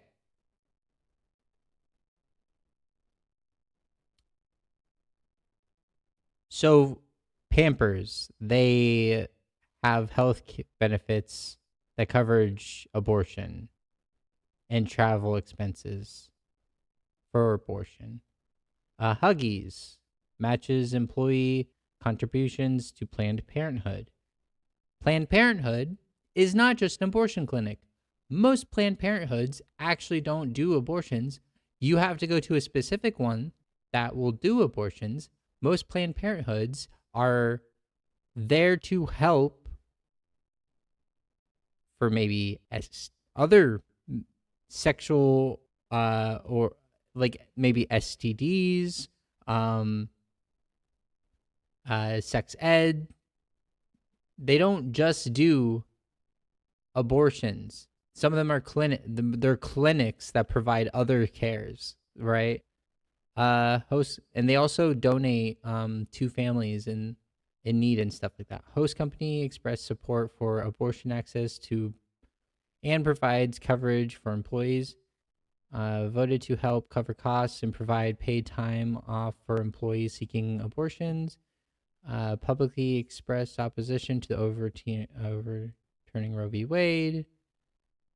Manufactured by Kimberly-Clark, which has similar policies. Okay, so what I'm saying by pro-life, I mean, Every Life explicitly marks itself as the only pro-life diaper company supporting anti-abortion organizations and pregnancy centers. So this every life baloney is obviously, oh, we're the MAGA. Are you MAGA? Are you anti consent? Are you anti consent? Then vote with your dollar and buy our baby diapers. You know, they were created in response to this as a niche, and this is just a grift. Okay. But like I wouldn't say like, oh, giving your employees like benefits. Not all most abortions aren't ones because I didn't feel like having a kid, especially in late term. You know, most of them are like, hey, I literally financially can't do it. I don't have the infrastructure to do it. I don't have the economics to do it. I don't have the health to do it. You can see how many women have died in birth or like had to give birth to stillborns because of anti-abortion laws, and how many children had to flee to other states so they weren't a sexual abuse, a child that was sexually abused, did not have to have a kid. You know, this doesn't help anything. This is just evil, like wicked and bad. We start to see a culture shift. And then you see the dead eyes, like this lady doesn't give a fuck except for her bottom dollar. Like, look, I don't know. She just gives this is like fucking demon shit right here. I don't know. I've never met a single like politician or conservative talking head or like conservative grifter like this lady. That didn't look like a lizard person wearing a human flesh. Like this. Scary. To one that celebrates every miraculous life. Yeah, well, first of all, let me just say, as soon as I learned about your company, I switched Valentina over to your diapers immediately. I had no idea those other companies were funding abortion groups, and you, of course, are doing the exact opposite and also donating so many to moms in need. But I think it's really interesting. You laid out in this op-ed the economic case for having children, but you also laid out something that it's really hard to give data on, which is just sort of the spiritual, fulfilling meaning in life reason to have children. I think so many young people, they come to me, I'm sure they come to you, and they want life advice. And I always tell them, yeah, follow your dreams, your career is great, but it will never fulfill you the way a family will, the way children will. And I just think there's so many really dangerous messages that will ultimately change their lives for the rest of their lives. Because if you don't get started falling in love and having a baby now, you know, it's not gonna happen, or it's a lot harder to do much later, you know? That's correct. And it's wild to think that 44% of young people today are actually considering not having children at all. 23% are actually saying that due to their concerns to climate change, they don't want to bring a child into the world because they see it as a threat or a cancer to society. And what we're saying at Every Life is that's not true. The best thing that you can ever embark upon is becoming a parent. Children are a gift. They're a blessing. They're our hope. So obviously these people have financial reasons. Like literally Fox News is owned by an oil billionaire that whole purpose is to put like alternative false news out there to like hand wave away climate change and like reality and make people into dumb fucking peasant brained individuals. So obviously, like if that's what they're saying and you actually want kids to have people to have children, then fucking solve the problems that you've caused. But no, we can't solve anything. You just have to propagandize them to go against their interests. Laffy Taffy. Oh my gosh. Hear that? My girlfriend just gave me Laffy Taffy. She just came home. I love you too. Yeah. Okay. So Laffy Taffy ASMR now. How dare you distract my ADHD ass from... I'm already all over the place. Like this stream is cooked. It's fine. Yeah, there's no solutions to anything. Like I dare any Republican that could ever find this, or like any Republican I know in person, to like actually show me something that will actually solve anything that doesn't cause like cruelty and like harm and misery to others. Like they fucking can't. They're just a goddamn death cult. I'm done with this. I think I proved the point of like, hey, make sure you look into things. Be the Charlie that you need to be. Here, open image in new tab. No. Image in new tab. No. Yeah, open a new tab. Be the Charlie we all know you can be. If you hear something, don't fall into it until like the person shows that they are honest and truthful 99% of the time. Make sure you're actually looking into shit. I can tell you this. I've done this for like every conservative outlet I've ever dealt with. Ben Shapiro, fucking Dave Rubin, like all of them. They're all bullshitters. They all fucking like no facts, all feels, fucking lies, misinformation, fucking like, oh, let me use like a smidgen of truth and then like attach it to like this false outcome or like this false solution, you know? This is something that I wanted to watch, actually. It's called Mom Realizes FBI Follows Her Son's Instagram. Now, I originally had a bunch of tabs open for this one to show like the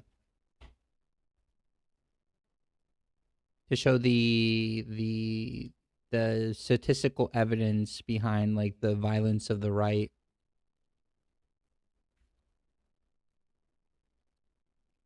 But then I had too many tabs open and I couldn't see what I was actually clicking on. So I had to close them up. But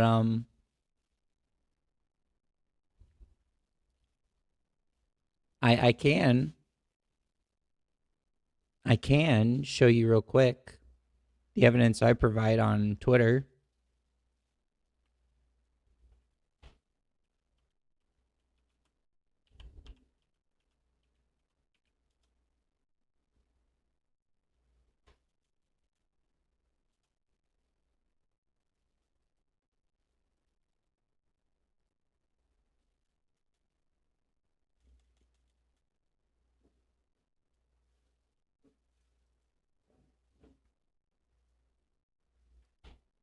Come on. Stop being evil.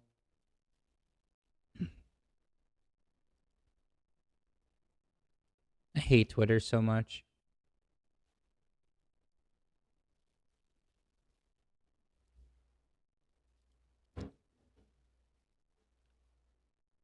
I like spam this shit constantly. There it is. All right. Here's like a perfect example of like a post. Oh, they probably they deleted it because they realized they were an idiot probably. But I wrote people actions are motivated by what they believe, not solely because of who they are. Posts like this benefit Nazis by pushing the conversation away from Nazi ideology and their trend to violence while putting blame on one of their culture war targets. So this was probably in response to the trans shooter, the Nazi lady that did a shooting. Like a trans woman that was also a Nazi. Crazy, right? I know they exist. Fucking psychos though. But this graph right here, most terror attacks are perpetuated by right-wing ideologues. So if you see here, this blue one is left-wing.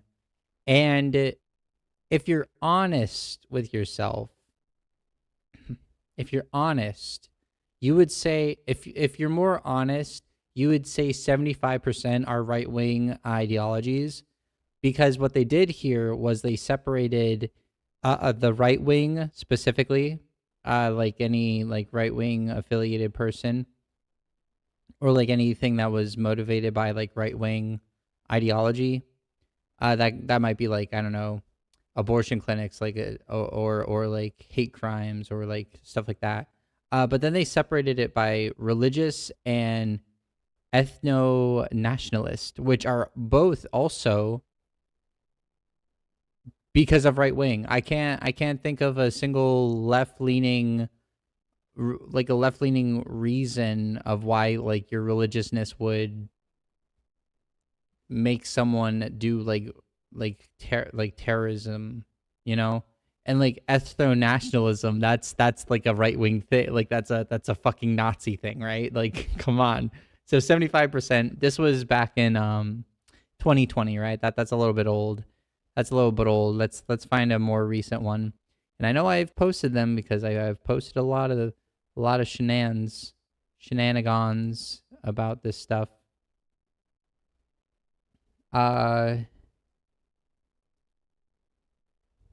Is this it? Is this one? Oh yeah, here we go. Here. Boop. Here's another one. Republicans are more likely to condone violence. We got what is okay. Sending threatening messages to political opponents, violently restoring Trump to presidency, harassing political opponents online, violence if other party wins in 2024. So like what you can see here is Republican, this is Democrat. So more Republicans are condoning violence, right? This one's kind of stupid because obviously Republicans would say that that's justified. Crazy how there's like an amount of, it's probably just like the like an amount of people that say it's okay on the Democratic side, but these three are the one that matters the most. Violence if the other party wins in 2024. So we have Republicans mostly saying that's okay. And remind you, this is like 5%, 10%, 15%. This is like not that many. And this was back in 2024, before 2024, but still kind of proves the point. I can find some more real quick. I know there was a point in time where I was just like, there's another one. Domestic extremist related killings in U.S. by perpetrator affiliation 2013 to 2022. We got right-wing extremism. That's the blue. Left-wing is the yellow. Domestic Islamic extremism. That's orange. And then gray is other, which is this little tiny sliver right here. So you got right-wing, left-wing, Islamic terrorism, and the sliver. Honestly, if we're being honest here, the Islamic terrorism would be a right-wing ideology because it's they believe in the same things. They just have the different book that they follow, right? Oh, in the Middle East, these terrorists and low IQ, culturally inferior people want women to be covered head to toe, want women to be subservient, and then they will vote for things that will like take away women's rights over and over and over again. They hate the LGBTQ. Republicans here hate the LGBT. Like, you know, it's like they hate Islam is like they hate Muslims because they're not Christians and they're brown, right? They don't hate them because of what they believe in. They hate them because of their religion, which I guess is something they believe in. They don't hate them based upon like the outcomes of what they believe in. They hate them on their religion and the fact that they're brown. You know, right? So like once again, we have a situation where and this says it's 85 because I'm also adding Islamic terrorism, like Islamic terrorists in there too. Oh, there's that one again. Oh, here we go. Murders by politically motivated left-wing and right-wing killers. All right, so 75 through 84. Barely, there's no number there, so I'm assuming it's 0, but it's 36. 36 people killed by right-wing. 85 through 94. There we go. Finally, left-wingers are winning on that one. What's going on there? 1995 through 2004, 195 killings done by right-wing killings done, right? So this is like maybe a mass shooting, maybe a like trying to kill a political leader in America. I can't remember exactly what study where I got this from, but like I did get this from like a meta-analysis, right? So, and then 2015 to 2025, we got 37 and then 107. So other than way back before I was born, You have to understand here, that was right after 9/11, and dang, did those conservatives go hog wild. Neoliberals did too. They weren't very much different back then from each other, but still. Here you go.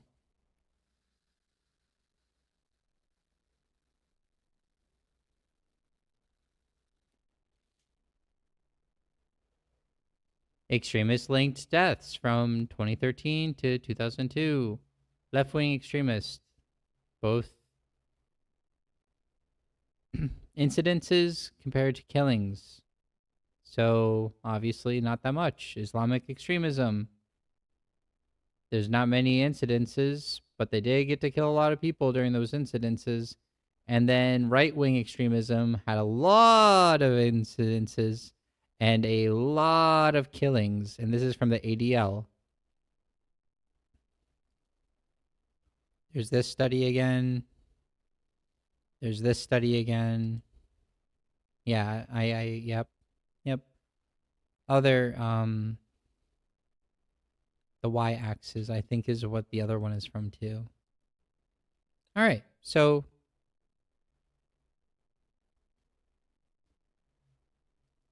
statistically speaking, you can understand why this person probably was watched, right? Are you familiar with the username Incel Revolution Soon? Yeah. And have you talked about how all women need to be masculine? No. What?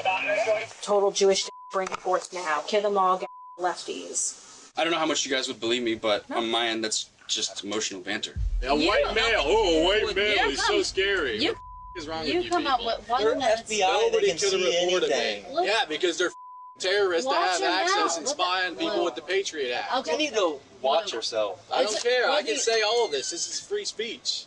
When an Instagram user calling himself Incel Revolution Soon shares a series of posts that draw the attention of the FBI, they trace the account to a home in Edgewater, Florida. There, a special agent clashes with... Of course it would be Florida. Oh my gosh. Edgewater. Oh, that name is tragic. the poster, who believes he's done nothing wrong. Putting on the internet, you go to jail for that nowadays? Yeah, if you're inciting mass murder of particular individuals, absolutely. The following is based on official police records, and the footage has never been seen before until now. Please note that any person charged with a crime is presumed innocent unless and until proven guilty in a court of law.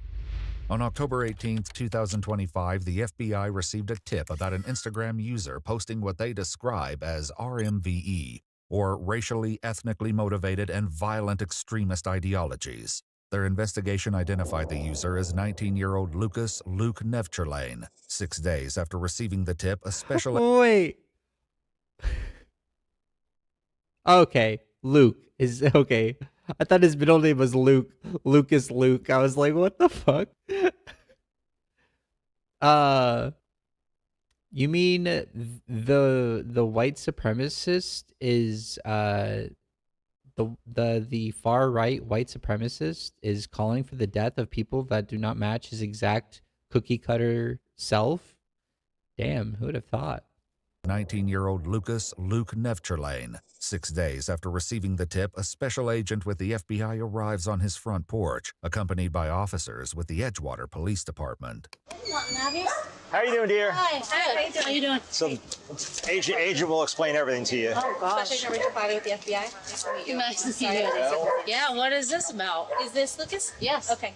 Okay, so I'm glad that you're here as well. So, is he saying something online? Is that, oh. Really? You're looking at what I'm saying online? Yeah. Oh my gosh. Well, are you kidding me? What do you think? What is he saying? Why don't you tell us? What have you been saying? Nothing. Instagram account, I get banned on there. What's your Instagram handle? Why would I need to tell you that, brother? Coward. I can answer that question. If the FBI is at your house asking you a question, it's for a reason. Board-certified criminal defense lawyer Bruce Rivers reviewed this case and shared his perspective. Please note that all legal opinions expressed are solely Bruce's and not reflective of EWU. He does not have to say anything to these officers. He could say, I refuse to answer any and all questions. Now, they don't have to Mirandize him here because he's not in custody. Sure, it's for a reason, but I mean, what the is this? Luke, come on. What am I saying online? I've done nothing incriminating. don't be disrespectful. I've not been a criminal. What did he say something? We'll talk about that. Act like I'm a terrorist. But why would you say that? Why are you here then? Well, we don't talk to only terrorists. We talk to a lot of people. Oh my goodness. So why would you say He has never been in trouble for doing anything, but what are you Fucking writing, pulled Luke? on What are you himself. saying? Not saying anything. So I'm concerned that you said terrorist because that's a big word, and that why would you think we were here to talk to you about being a terrorist? He said I'm not a terrorist. Right, but that's a big word that most people don't just throw out there. Luke doesn't answer the question, but the agent will soon explain her concerns. He knows. So first and He's foremost, such a little for shit safety, are there liar. any guns in the home? Yes. There's one. Okay, what type of gun is it? Glock 43, Okay. shotgun, AK. Okay. My dad also. Yeah, his dad has guns. Are any registered to Lucas? No. Okay. Do you have them locked up in a safe? Yes. Okay. Does he have access to those? Okay. Well, I know Luke doesn't have guns, and you could look at it, you could see what they have. I have no problem with any of it. Do you know of any time that he's been able to access the guns without? No, he doesn't even shoot. Do you ever remember touching a tan and black AK in the home? Of course. Okay. Oh, okay. He probably picked up something of. Okay. So I'm going to show you a picture. Pose with it. It's just Okay, well, now we know. Now we know what you did. Really? Oh no. This is serious. I bet you any money he posted like him in his little groiper school shooter outfit, and he was like, I'm gonna kill all the insert minority marginalized community here. It's something like that. It has like that has to be it. Honey, they take it serious. You can't just What? act like. I can't pose with a gun. Do you know who that is in the photo? It's me. Okay. Is that the gun you were talking about? Oh my god, I was right. Okay, so they showed this photo before, but I didn't realize this was gonna be the photo. Real deal. Oh my gosh. It's not even his gun. Fucking poser. Oh man. That is so funny. Yeah, he has his like white boy summer outfit on. That's oh my god, flow grown ass, loser ass weirdo. I hope they incarcerated. I hope they put this guy in jail before he can shoot up a school, because goddamn, he does fit the profile so far. Like every scrawny, nerdy, mid fucking white boy that ends up shooting a bunch of kids, you know, like that's this is the profile right here. Like posting up photos like that, fucking saying crazy ass, racially motivated, homophobically motivated bullshit, you know, like, oh man. God. It's you can't do that, Luke. Really? Especially if you're saying threatening stuff. I didn't say anything threatening. It was a picture. Then why is the FBI knocking It was on our supposed to be door? funny. Because they're alphabet agencies, you know, our government. Stop. Watch your mouth. They're terrorists, Well, is what they are. They're trying to protect us. No, they're not. They don't protect anything. Watch your mouth. When was the last time you've seen the FBI in Edgewater? So the concerns that I have are these are stuff you're posting online. That's how they have it. The FBI was contacted because people were very concerned about some of the posts that you were sharing. You know what Homeland Security is? Terrorist organization? No. Man. You need to call his father. He's very immature about this stuff. Yeah. Are you his biological mom? Yes. I'm sure about Yes. these things. I'm an American citizen, and you come to my home for a post. What? That means It's not the nothing. It's picture. not Yeah, threat at because all. the something posts that you you're making said. online, the posts that you're making online are federal felonies Ow. because that's the statute. If you're It's a federal saying felony. what you're saying, they that take means it What did prison. I say in that photo? It's just a photo. I mean, Oh, free we'll speech. get there. We'll get there. When you cock off online, it can have implications. I have a case right now where all my clients said, I'm not leaving X town until so-and-so is in a coma. I filed a motion to dismiss that because it's just, but you have a First Amendment right of free speech, but not any speech. You can't yell fire at a crowded theater. You know, just like you can't Bring your own food. I mean, I tried that once. I tried to bring my own food to a movie theater, and I got kicked out readily because the barbecue smoke was just too much for the theater owner. Oh, nice joke, bro.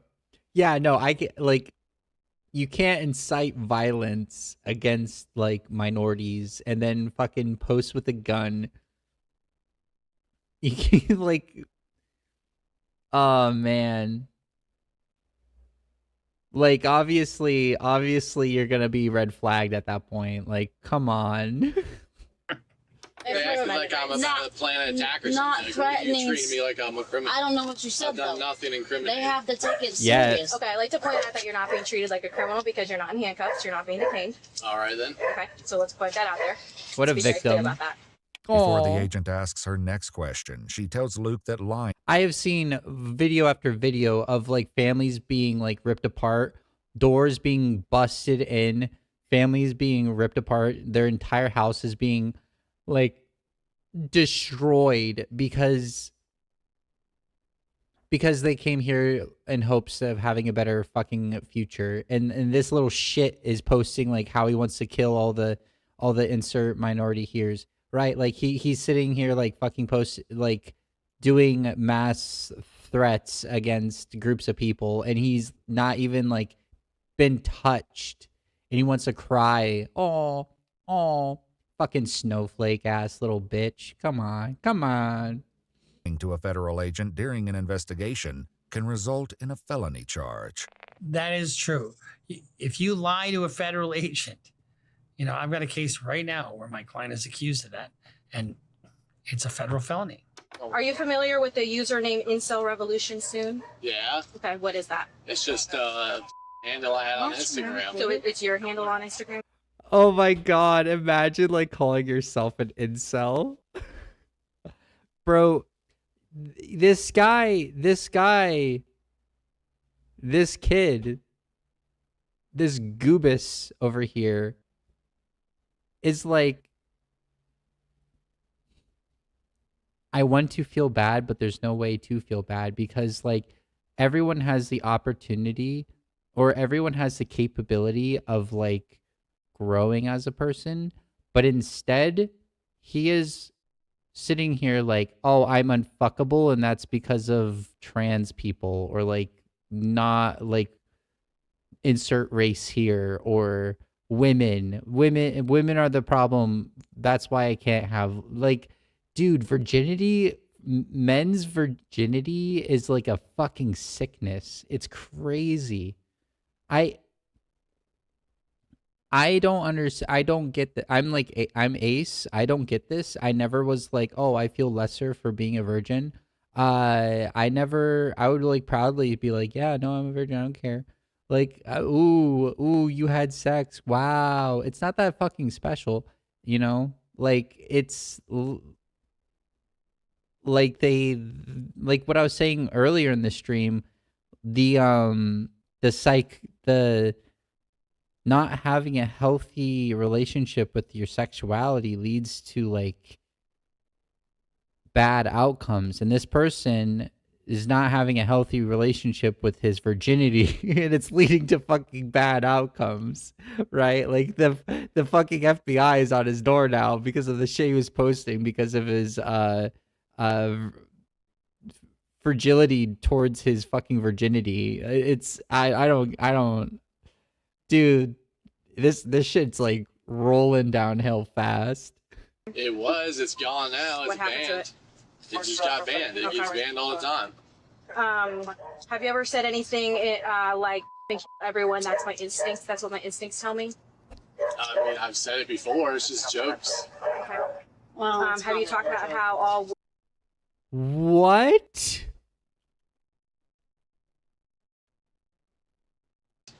It just got banned. It gets banned all the time. Have you ever said anything like everyone, that's my instincts, that's...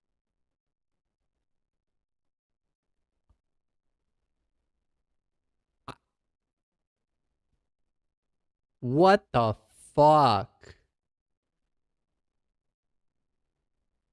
Bro. Let me try to pause that on the frame. where she says it. Like, how are you gonna sit here?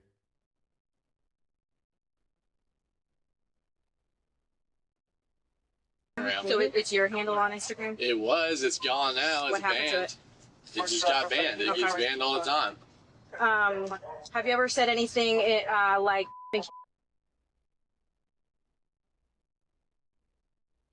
That's insane. You have to be a very like mentally distraught individual to be posting shit like this online. And you have to be a fucking coward to be like, "Oh yeah, it's just a joke, bro. It's just a joke." Like there's a difference between like, "Oh, I'm being edgy," and like a psychosis. You know, to me, like an edgy joke is like, how many babies does it take to paint a wall? Depends on how hard you throw them. You know, that's a fucking edgy joke, you know? But like, what's the punchline? Oh, you want to rape and kill people? Like, what's the fucking punchline? Like, I don't, this is definitely gonna get flagged. This stream is fucking cooked. I don't care though. Everyone, that's my instincts. That's what my instincts tell me.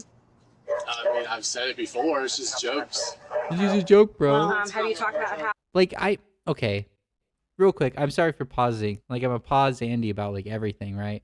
I'm super sorry. But like, never have I ever posted something online and like it being confronted by someone about the post. Have I been like, it's just a joke, bro. It's just a joke.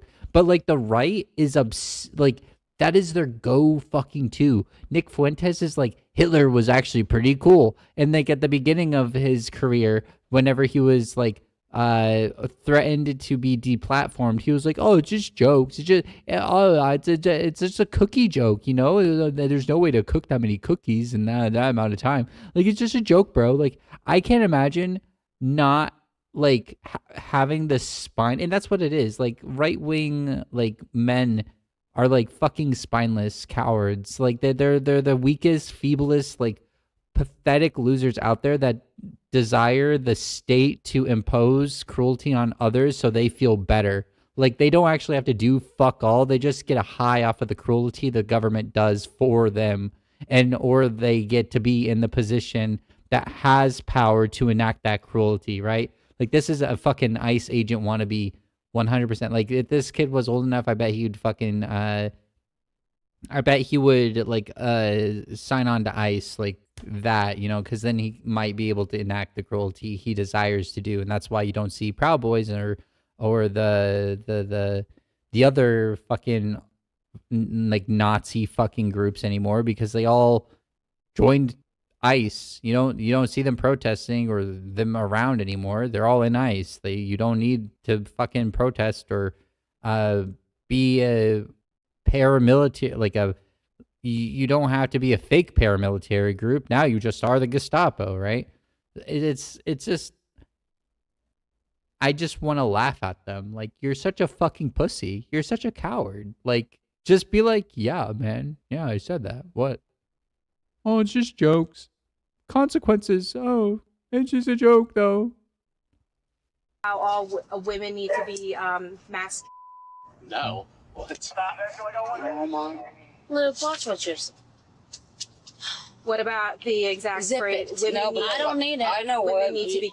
I watch all the true crime shows. I know exactly what I I'm eating. But your Instagram handle was Incel Revolution, correct? It's just a joke. Okay. So did you say it or was it a joke? I have no recollection of saying that phrase. No. Okay. Do you ever remember hearing all foids? I mean, yeah, I probably said it before. Can you explain what a foid is? It's just female humanoid. That's what it means. It's just a men term. Okay. It's all just posting. It's all. He's sitting next to his mother, and he's admitting to saying kill all females. Like, dude, the disrespect. Like this, what a failure of a fucking parent. Like, Jesus Christ. Like, how do you not know that your like kid is like posting shit like this, or like something's mentally wrong with him to the point of this kind of behavior? Like, geez, like I can't, like I don't want to be a fucking hovercraft parent if I ever become a parent. Like I don't want to be like, oh, what you doing, what you posting, I need to have access of everything. But like also like there's clear cut signs that your fucking son is not mentally well, especially if he's like willing to admit this shit in front of his fucking mom. The normalization of this filth is rampant right here. It's just there's nothing okay about this. This is fucking gross. And our social media timelines have just normalized this for a lot of young men to think like, oh yeah, it's just a shit post, bro. Like, dude, no wonder you can't get fucking laid. Like, god damn. No woman wants to be with someone that doesn't respect them. And if you don't respect yourself enough to better yourself and not blame everyone else for your problems, or like start advocating for all women to be dead, you know, like no one's gonna fuck you. You're fuckable. You're fuckless. There you go. You're not fuckable. You're fuckless. Yeah, you might be thinking in your head that it's a joke, but it's not a joke to put stuff like that. What about the phrase, I'm going to commit mass murder before I kill? I've never said that. Not that I know of. I hope you didn't say that, Lou. What? What she just said. Have you said stuff Show me like the that? proof. Show me I've said these things. Have you said that you wanted to? Sure, I've said it before. Okay. Joking around, just... Everyone said they had everything. Everyone's had thoughts of that before. The special agent explains her concerns that Luke may still be harboring these ideations, but he assures everyone that he's not. I know, well, his friends or whoever he talks to online, they all kind of joke with stupid lingo like that.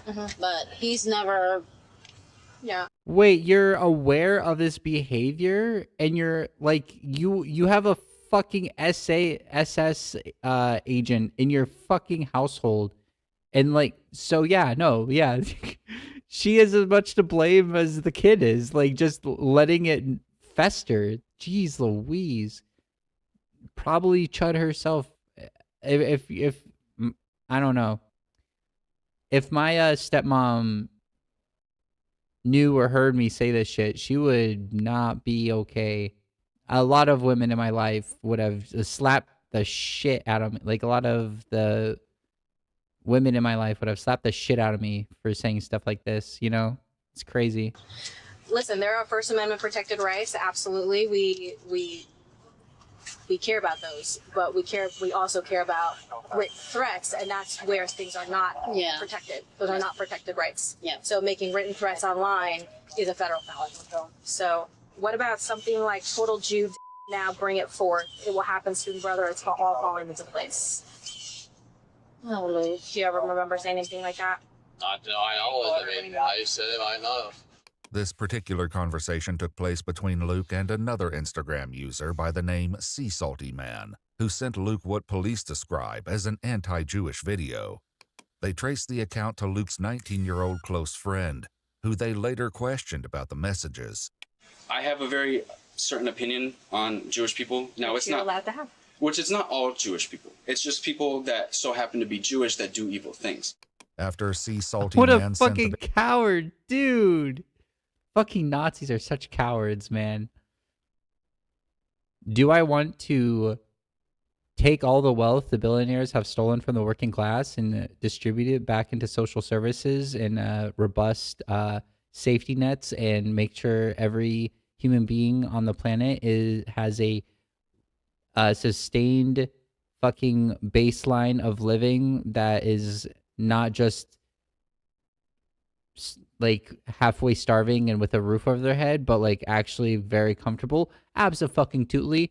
FBI, come to my door. I will say that to your face. Do I want people to not be discriminated based upon gender, sex, or any other immutable attribute of their body? Absolutely. Yes. Damn, it's not hard. I guess like when you deep down know that you're like a fucking shit person, it's really hard to stand up for your beliefs. Video, Luke replied, "I don't hate them enough. I need more hate, more hatred. Total Jewish now. Bring it forth." Jesus Sea Salty Man responded, "I'm done with this. Let's start the revolution." To which Luke replied, It will happen soon, brother. It's just dumb. Okay, so there are stuff that is dark, things that are very serious. I can't speak for him in that. That's just not something I keep up with. Sure. In any sense. Like, you know, that's just, I really don't even know what to put that. I just don't think about it often. When you say you don't think about it often, what do you mean by that? Like, you don't think about his statements often, or you don't think about... Like, the political ideologies. Like, it's just I not see. something I'm so Okay. fantasized in. Apparently you hate You're a little bit Jews nervous, enough you're to- shaking and This is things the like that. first time I've ever had an interaction with the police, like, just on my own. And keep in mind, everything you say can and will be used in a court of law. Let me just be straight up honest with you. Take a deep breath, relax. At the end of this, we're not putting you in handcuffs. Oh, I we're not know. taking It's just like I just want you to be relaxed and know that this is literally just a conversation all of us are having, and when we're done, you go back inside and we get back in our cars Yes, and sir. leave. I know. I'm just. I just want to put you at ease, and I'm not sure if you were nervous or anything like No, that. I am, but like it's just like the very first time I've ever had to interact with I got you. an FBI agent. In contrast, Luke's own conversation with the agent grew increasingly tense as she shared more of Luke's statements with his family. This is absurd to me. Luke. What about you get a gun to... I'm going to get a gun to... That's what I'll do after a public area. Who knows if I said it? Oh my gosh, watch your mouth, Luke. Do you know who Elliot Rodger is? Yes, of course I know who he is. What is he known for? Elliot Rodger. He was a guy that couldn't find love, and then he went and shot up a place. In May of 2014, Elliot Rodger murdered 6 people and injured 14 others. Before the attack, he uploaded a video to YouTube in which he said he wanted to punish women for rejecting him and expressed resentment toward men. He's cited as an influence on several perpetrators of subsequent mass attacks. Yep. Incel, You sure. mentioned incel in your username. What is Yeah, it? it was What's a an joke. incel? Involuntary celibate. Okay. So that's what Elliot Rodger was. Is that Sure. correct to say? I suppose. Sea Salty Man was also later asked about this particular subject, where the agent went into further detail. What do you know about incels? I just know it's a kind of people. I don't know. I honestly couldn't even give you like a detail for Do you know what it is. I don't know what it is, honestly. I just know it's a term that gets used online. People like Nick Fuentes, if you know who that is, get called like incels and stuff. It's just something like, sorry, it's like involuntary celibate. I just think that's just a weird term. Involuntarily celibate. Can you think of a worse fate? The concern is that a lot of your statements that you're making are very similar to what Elliot Rodger believed and did. Really? Yes.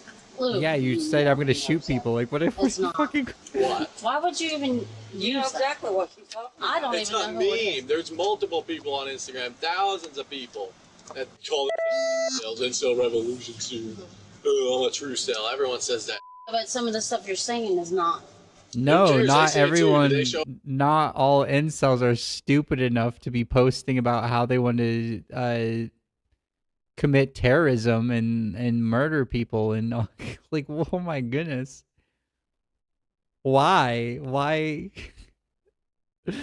I make the guillotine jokes, but that's like,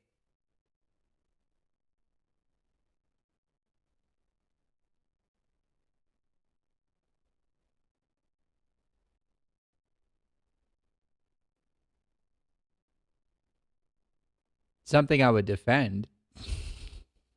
You show up at their houses and interrogate Today them. I'm concerned about you. And anybody. Today I I'm don't care if concerned you're about talking about me. I mean, I want to know. I want white collar crime to be actually taken seriously in this country. I want white collar crime and our understanding of like crime to change to the point where we understand that, hey, if your fucking workers are dying and your management is telling the other workers to just continue working as they fucking die on the floor, something that recently happened in Amazon, and you're making money off these, like this kind of stuff, you are eligible for the crime. You have created a situation in which death is occurring and there's no humanity left. You are systematically hurting people more than any individual murder out there possibly could. So I would like there to be courts, and I would like there to be hearings, and I would like there to be new laws on the books that make that a punishable crime. You have destroyed the environment. Like so many of these billionaires are polluting the environment, even breaking our current environmental laws, and they don't see any sort of they just have to pay a fine sometimes. They don't see any jail time. They do systematically more harm than any individual mass shooter, murderer, violent, imprisoned person ever could. And they see nothing. And if they do, it's just, here's a fine. Pay the tax. It's okay. This money's going to go right back to you with your tax bailouts, but whatever. It's fine. You know? You do this to other people. You go to other people's houses and harass them like this. If there are Over obvious jokes. Who reported me? Like, who what makes reported it? me? What makes it on the? Yeah, but you put it on the internet. Nobody could have reported me. Luke, when you put it out there, Who would have reported me? My it's own seen. friends? They're the only ones that seen these things. Well, people, whoever. How would they even know who if I it's out were? on the internet, anybody can see it. No. I mean, it shows you on Instagram It's not a who's your post. They have access to everything. Yeah, because they're terrorists that Watch have your access mouth. and spy on people with the Patriot Act. Okay. You need to watch yourself. I don't care. I can say all of this. This is free speech. While it isn't clear who reported Luke, many of his posts were publicly viewable. I mean, you come to my house and try to intimidate me and try to silence me. Is that what you're doing? No. Yeah, that is what you're doing. If you're asking me questions and I don't need the answer, do I? No. Why are you here? You absolutely Can don't you need to leave? answer questions. Luke. Can you leave and never come back? Watch your mouth. Is that possible for you two, or all four of you to do? Stop. That's no Is that respect. possible? No respect, because what you're writing stuff that's not funny and it's not a joke. So stop. Don't put your hand what's up. funny and what's not funny? Who's to say? Yeah, well, I say it. It's killing people. None of that's Am I funny. under arrest? Am I going to be No, detained? Are you stop, going to dude. charge me for You these better things? stop. Does any of this matter? Do I need a lawyer? matters. You call your dad and get him here. Luke's brother heads inside to call their dad, who will soon arrive and get caught up to speed. I'd be With so Sea Salty disappointed. Man, the FBI agent continued sharing what they found in their private messages. Again, we're not here to tell you to have your own opinions about certain groups or anything like that, but do you recall talking about more than 110, or in a conversation, more than 110 million non-white foreign individuals in our country? America is truly a hole.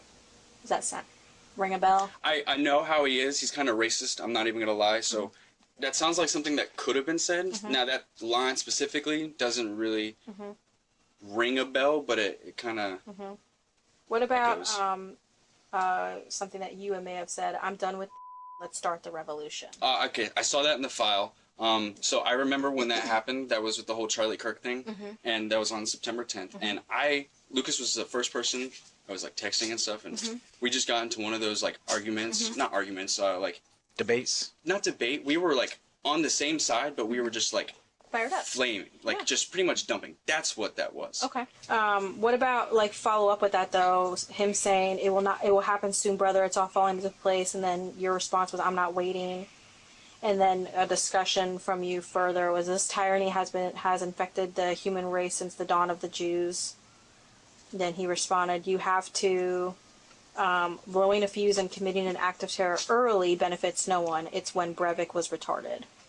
Anders Behring Breivik is a Norwegian. Oh my gosh, dude. Oh yeah, he's kind of racist. I'm not racist at all. I'm just anti-Semitic. Norwegian terrorist who carried out attacks in Norway on I'm just July a Nazi. I'm not 22nd, racist. 2011. He first detonated a car bomb, killing 8 people, then carried out a mass shooting at a youth camp, killing 69 more. And then what about he continuing on talking about Breivik? He bombed leftists in Norway, and what came from it? Really nothing at all. He went to jail. He lit his fuse of hate early. We must all light our fuses together, not individually, and create such an enormous explosion, not a small insignificant one, that completely obliterates the system so we can rebuild it anew. And your response was, That was something he said, okay. that's one way to think about it, but that's to invoke one singular explosion. It needs to be a chain reaction. The hate for true evil needs to spread. And that was your response. Total Jewish, bring it forth now. Log the lefties. Are those the last few things you said were like conversations that he had with me? Correct. Okay. Some of your responses. Yeah, there's you more. had some responses in there as well. Okay. Could you read those to me?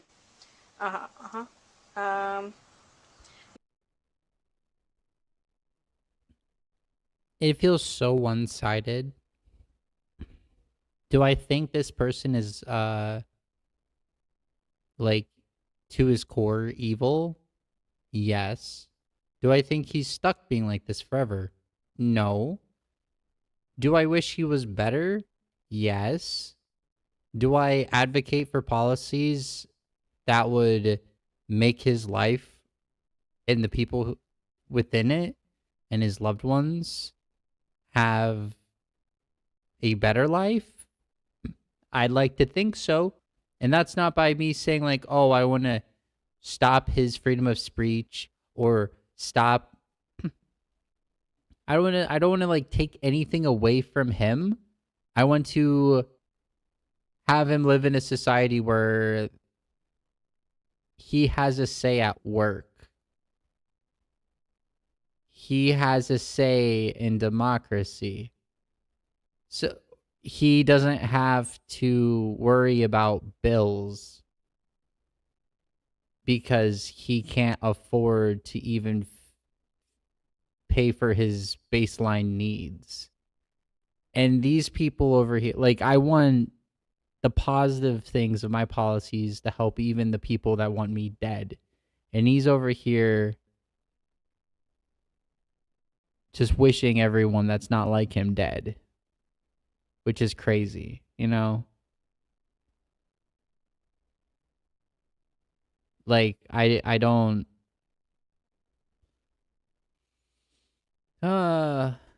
It's so one-sided. It's so one-sided. Do I, like, am I going to make fun of him? And like, this is the consequences of your actions, and like this is the consequences of your actions, not because of who you are.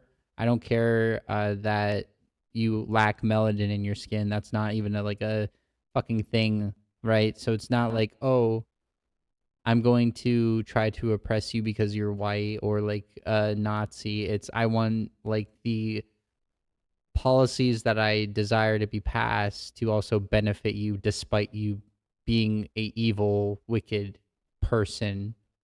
And I hope you get better, you know? Like, geez, Your response to you need to blow it all up and win. Then you followed up, your response was, it's bigger and more grand than just to the section of one race. It is a fight that will require every last soul on this planet until its dying breath. And then further on he said, them all lefties. I don't know. Jesus. Like the saying is so true. I believe this being the saying. Left wing people hate right wing people, but right wing people want left wing people dead. And this is like a perfect example of that. And obviously it's not like all left wing and all right wing. Like, this guy is super extreme, right? Like, this guy is like far fucking right if he's watching Nick Fuentes and shit like that. But oh man, I can't. Like, this is the group that the politicians are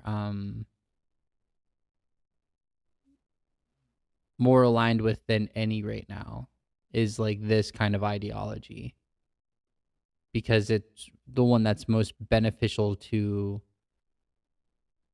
the right, like the billionaires at this point, right? That's the reason why Project 2025 is a thing. All of the billionaires sided with Trump. Trump is destroying everything that made America great, and is making it into a oligarchical fucking hellscape. And this is the outcome of their fucking ideology time and time again. Like, fascism will always lead this way no matter what. And conservatism will always lead to fascism whenever whenever there's a sign of like taking a step more progressively, right?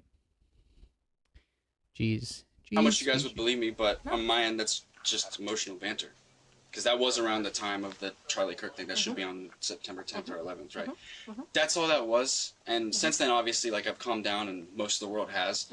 But at that day in specific, it was just a day where no one knew really what was going on or, like, the full severity of things. I didn't know that he was a, what's it called, a Republican at the time. So that's bad on my end, because I'm just saying I don't know about. That's how I see it as. I'm just talking out of my... So you probably thought it was one of those minorities or something that you have some sort of particular viewpoint against. Someone that has committed something like that within the past few years. Like, maybe not like a black person or like a person of color, but maybe like someone that identifies in the LGBTQ space, because that happens before too, like the transgenders that have like shut up school in Nashville, or the dude that tried to assassinate Trump was on that end, if I'm not mistaken, but I don't know at the same time. So. According to police records, an Edgewater detective also learned of a group chat Luke was... Oh, it's not the racists that I was mad at. It was those queers I was mad at. was involved in, which discussed the topic of school and workplace shootings. What was the name of the group chat? Serial flexers. Serial flexers? The federal agent attempted to question Luke further. Did you ever say blowing it all up with incel rage all? What? How do you expect me to recall in my mind everything I've ever said? Watch him. Oh, you've got pictures of it? I guess that's me. Is it me? My hands covering my face. Yeah. Well, you don't think it's a big deal what you're saying, but it's a joke. You should. I'm a teenage boy. Yeah, but it's not a joke with what you're saying. You're actually an adult. Yeah, exactly. An adult. Luke. The federal government bears that charge. Everything you put on the internet is for anyone to see, and they have to take it serious because they don't need people going out shooting people and killing people. There are immigrants coming here raping people that are illegal aliens. They're doing this because I have a European descent. That's why they're doing it. What the heck? Luke, that's exactly why they're doing it. A white male. Oh, a white male. He's so scary. You what the come, is wrong you with you come people? up with, watch your mouth. Like, how do you live with yourself? Stop. So I'm actually Look. a European descent. Stop. It has nothing to do with your skin color. It's what you're saying. It is. What if he's literally showing like the fucking fertility. Like he can't take responsibility for his actions, so he has to blame like, oh, you're attacking me because of my race. You're attacking me because I'm a white male. Oh, I'm so oppressed. I'm so oppressed. You're trying to cancel me. Because of me. Because of I just said a little bit of a threatening thing towards all of these minority groups and women and LGBTQ people.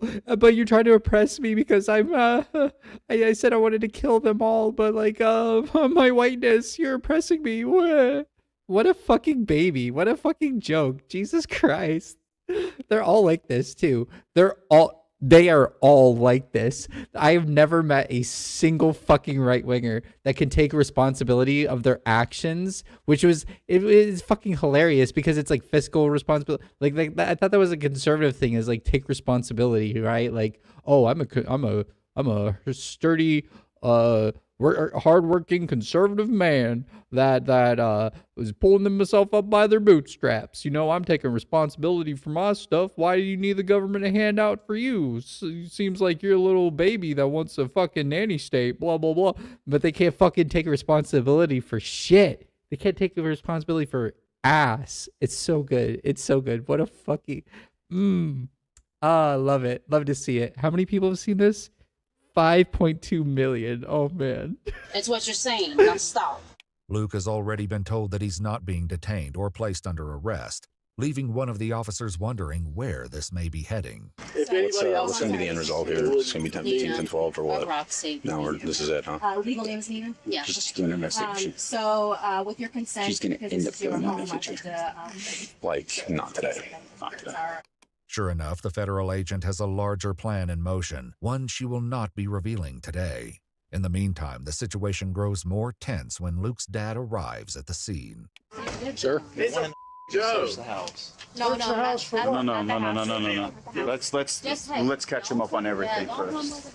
So you know, I asked why I say It's some of the stuff that Luke's been doing online. Nobody even It's about it memes till on now. Instagram. I post things and they take it seriously and they come here and try to threaten us and search the home and think I'm a terrorist or something. Because some of the stuff he said. Yeah, free speech. I mean, what the? They've acted like I'm committing a crime. Quit swearing. No, this is absurd. I'm angry. Well, too bad. If I swear in front, like I had pretty conservative parents. If I sweared in front of them like this, I would have got my fucking. They'd have shoved vinegar in my mouth and like slapped the shit out of me. Like I wonder. Okay, I wonder if they're just being like this in front of the police, and then whenever they left, they like beat the fuck out of him, because it's probably would have happened to me. Like I would, like we had a fucking spoon. It was called the sad spoon, and it was sad because it didn't want to have to touch your filthy bad behavior. It was sad because it didn't want to have to beat you, but it had to beat you because you were bad, right? So like, oh man. I would maybe this little shit getting an ass whooping might have like been beneficial if these parents. That's just a fucking stupid joke. I just can't imagine speaking in front of my parents like this. You know, like I would have gotten not only an earful but like grounded. Like treating the police like this, I would have been grounded. I would have gotten the sad spoon. When I got older, it was just like other sorts of violence because the spoon didn't really work anymore. Man. Can't do crap like this. So there's First Amendment rights, of course, but Like, for example, I was trying to, just real quick, sorry, story time. For example, I was trying to, my brother would go on websites like for free games, and that had like a bunch of virus on it. So like the computer would get virus, like, and we had a computer room. Like, that's how old I am. Okay. So in the computer room, like the family computer would have a virus on it because fucking toddler is playing like stick games or like other sorts of like online games that the websites weren't safe, right? Does it, I guess?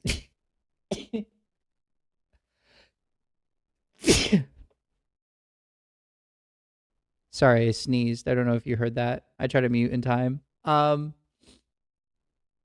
So like I was trying to help by running the software to get rid of the viruses and like do like a complete like clear of all the viruses.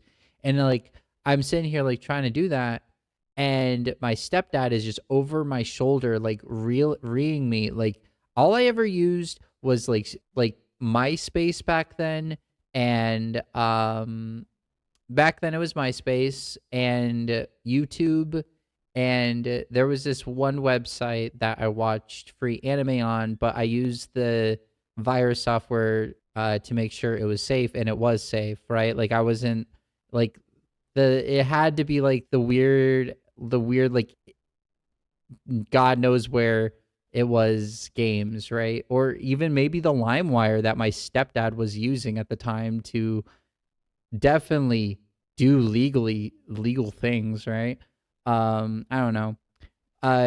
But like I was trying to clear off the viruses, right? And it turned into him like being like, you watching those videos all the time and like on the social media is what's causing all this bad stuff.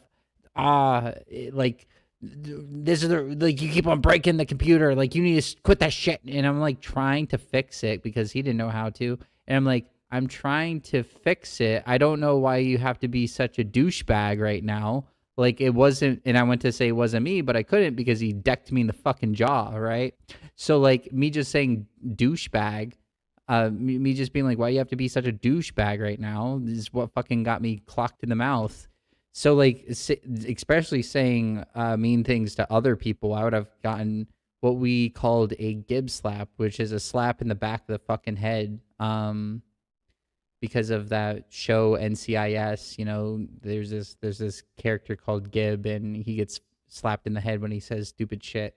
So yeah, no, I probably get Gib slapped and then fucking hit even harder whenever no one else was around. So yeah, oh man, I do not condone violence towards your children. I think if you have to resort to violence to teach your child a lesson, you're too immature to have a child. There is better ways than spanking or other forms of like physical, like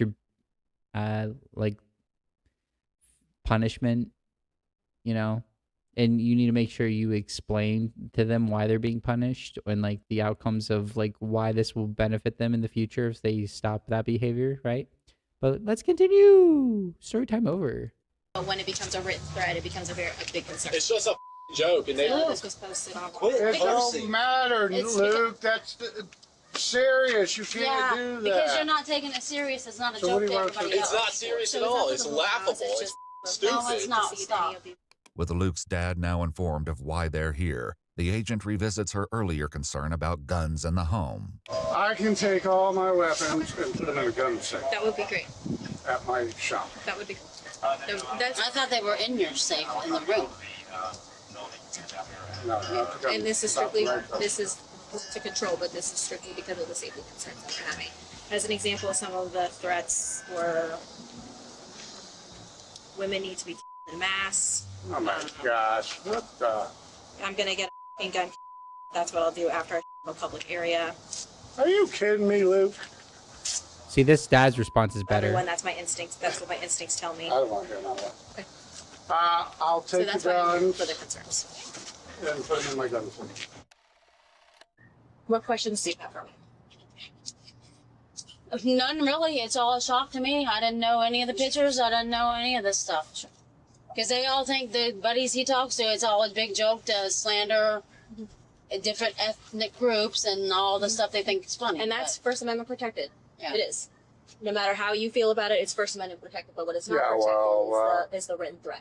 So You don't go around saying. No, many of the mass shooters have been incels. Well, yeah, it's you can't. I feel like the grandma's based. I don't care. You don't say. You don't. They killed. Obviously, it's not a joke because the lady's here. Doesn't mean anything. They do It this does. to people all the time. No, they don't. say I'm 56 years old. I never had the FBI come to my house. No. Because Kind of bullshit. it's hard to explain to you people. You Well, yeah. Well, you got to work. Oh yeah, they're a bunch of sheeples. They don't know nothing. This incel Nazi white supremacist warriors enlightened beyond his parents is a sheeple cucked mind. They will never they will never understand the truth he is spouting. Way of thinking. When the agent asks for a chance to look in the home and ensure there are no weapons in Luke's room, Luke speaks out against it, and his family seems to lose their patience with the teen. There's no charges. They can't search our house. I'm not under arrest. Okay, Luke. They can't Just They came here to strong You shut your mouth. Go inside. You know what? You need to go. Okay, go inside now, please. They can see the guns. If I say they can see them. So he cannot, if the parents say, go ahead and search his room, Luke can't say, I don't want you to search my room. They can get permission from the parents. Why would you consent to a search? Yeah, whoever is a renter or Get it landowner. and You're all ridiculous. How do you live with yourself, you piece of What? He's mentally ill. Watch what You you ain't say. making- Go inside. Listen, you're not making the situation any better with your negative stuff. Because you guys need to take it more seriously. Yeah, well, I'm than what taking you it real serious. That he's moving all the guns out. Yeah, I am. You gonna What- take the Xbox Yeah, away yeah, from him? I'm gonna You know take what? all the out. This is not the time for the. If this is the aunt, I think this might be the aunt or like someone, whoever this lady is, she is based. He's mentally ill. That is the correct response. Yes, absolutely. Your son is mentally ill. There is something severely wrong with him. That is not normal behavior. That person needs some psychological help and to realize that his decisions and the things he believes is what's cucking him more than any other racial racial group, LGBTQ person, woman could ever. Like, he is cucking himself by believing this shit. The Jews aren't taking away your virginity. You are taking away your virginity by scapegoating the Jews. That Well, because I'm trying to get her to take it more seriously. Yeah. I just now, Just like always, he won't get in trouble for anything. Okay, how am I not taking it serious when we just found out about it? All the guns are going out. Because you're trying to get rid Go. of Go inside. Go. I don't feel safe in there by myself with him. Oh, you know what? Oh my goodness gracious. Then call somebody and go somewhere else. Yeah. How about that? The federal agent and the members of the Edgewater Police Department leave the home having obtained enough information to secure a warrant for Luke's arrest. 6 days later, officers descend on the teen's home under the cover of night. Hands up! Hands up! Come out here! Walk out straight desk, please. Oh, All occupants fuck. of the residence. Don't go back. No, don't go back inside! Come out to us with your hands up. Lucas, hands up! Everybody hands up. There's the suspect right there. That's him. Lucas, stop, guys. Stop where you're at. Down on the ground. Down on the ground. Lucas, get on the ground. Are you kidding me? Put your hands behind your back. Did he? You guys know exactly what this is about. No, we don't. They came the other day. Don't say anything. Stand up. You hear me? They came the Somebody other clear day, the but channel. What is it now? What is it You got a now? warrant for his arrest now. Let's go. What for? The same thing. Because of the phone? No, you may need the phone. What was it for? The same thing. Yep. So why is this now? What do you mean? Why do they come now? Why Because it's when we have a warrant for it. You do an investigation, and if you find credible evidence during the investigation to pursue for a warrant because a crime was committed, then you do, or a perceived crime was committed, then you get the warrant, and then you make the arrest. Whoa! How do you not understand that, lady? Why are you like, man? Like man. Parental love is blinding these two right here. Maybe less so the dad. I don't know.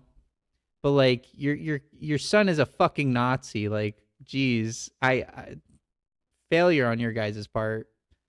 Not understanding like what he's been up to and like the shit he's been saying, and then being flabbergasted that like when he admits to these crimes, he actually gets arrested a day later.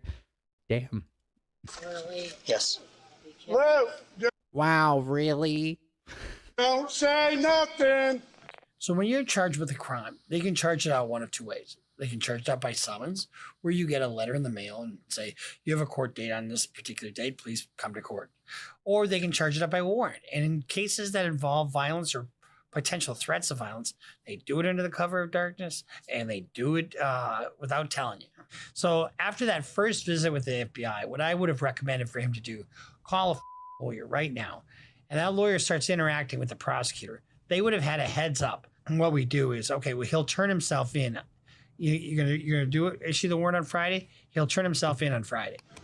Turn around, face the bed of the truck. You got anything on you gonna poke, prick, stick me? No. Okay, I just want to make sure.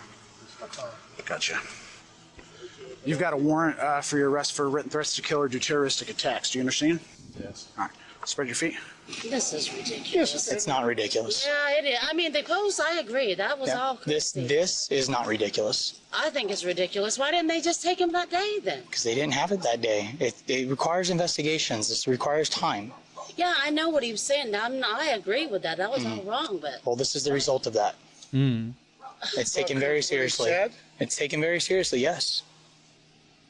These young kids. It's not young kid. It's nothing to do about that.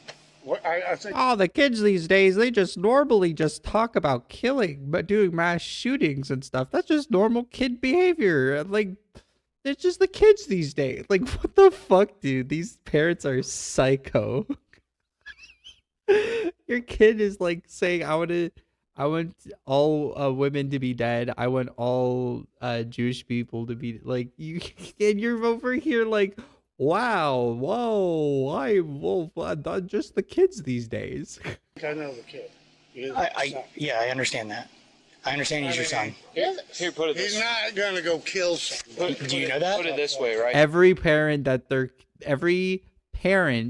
that has a child that did a mass shooting or tried to commit a mass shooting has all said the same thing.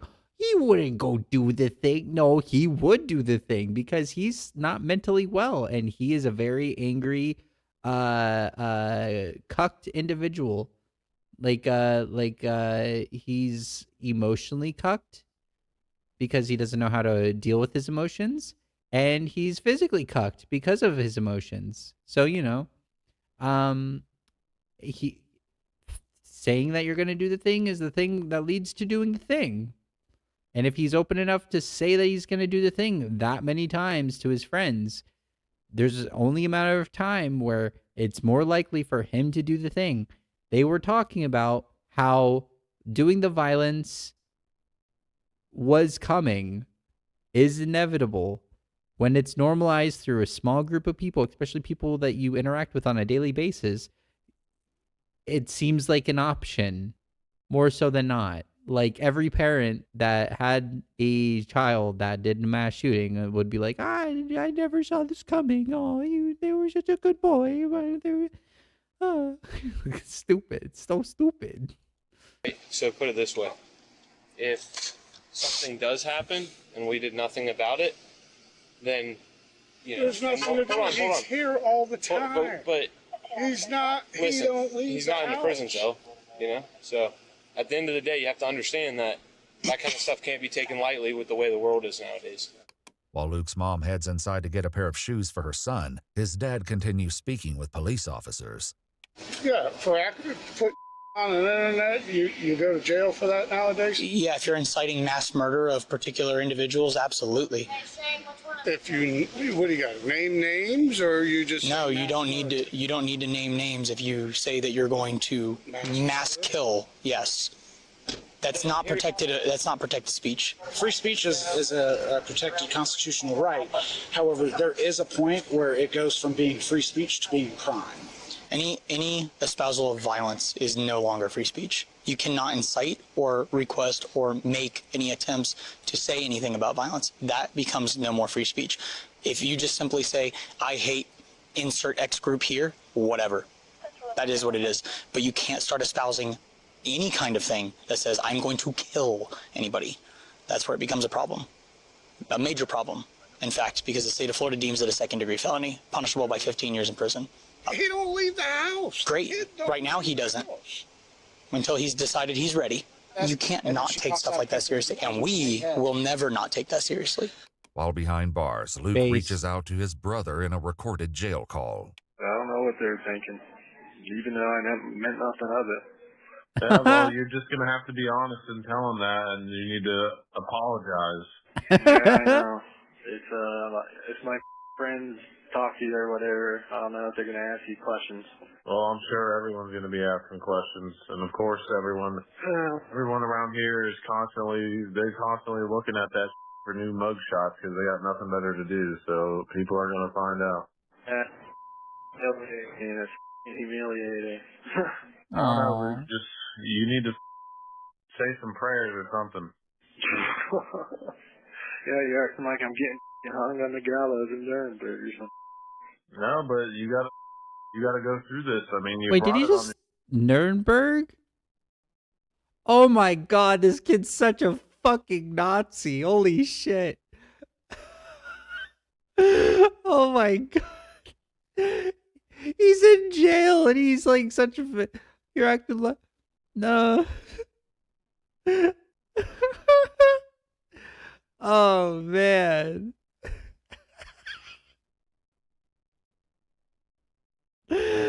Oh, if that's what you come up with in this situation, like if that's like the example you bring up, you are cooked, bro. You've completely cucked your brain out to anti-intellectualism and emotional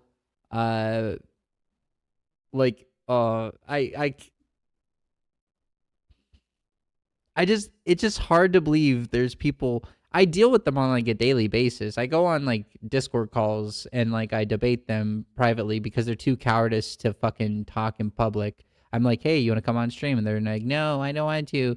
I rather stay in my like a little echo chamber where I can mute you and just say racial slurs and like call you the F slur over and over again, or like or other like dehumanizing fucking psychotic labels that I can think of. It's oh, man. It's fucking pathetic, man. It's so pathetic. No, but you gotta go through this. I mean, you brought it on yourself. Oh, yeah, like I knew this would happen. It was just a joke on the internet. It's serious. They can't ignore that. That's how bad things happen. Yeah.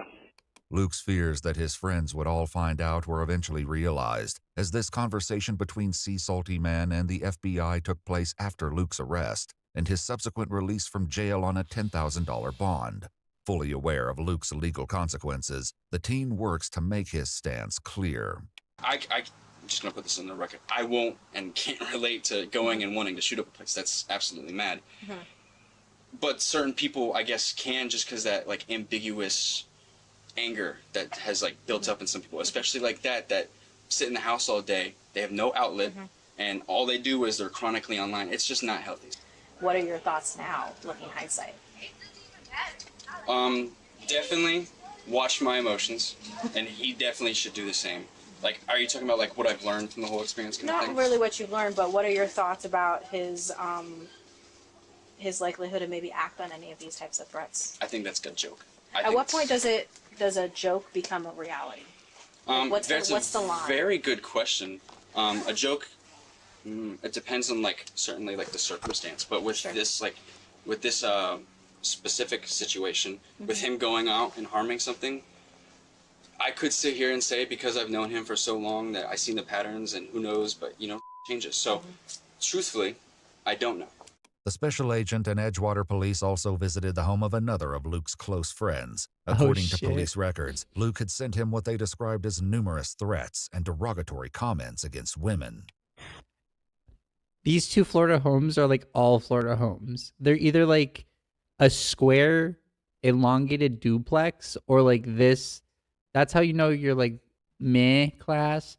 And then this is how you know you're like well off. Is like, oh man. Florida life be like that.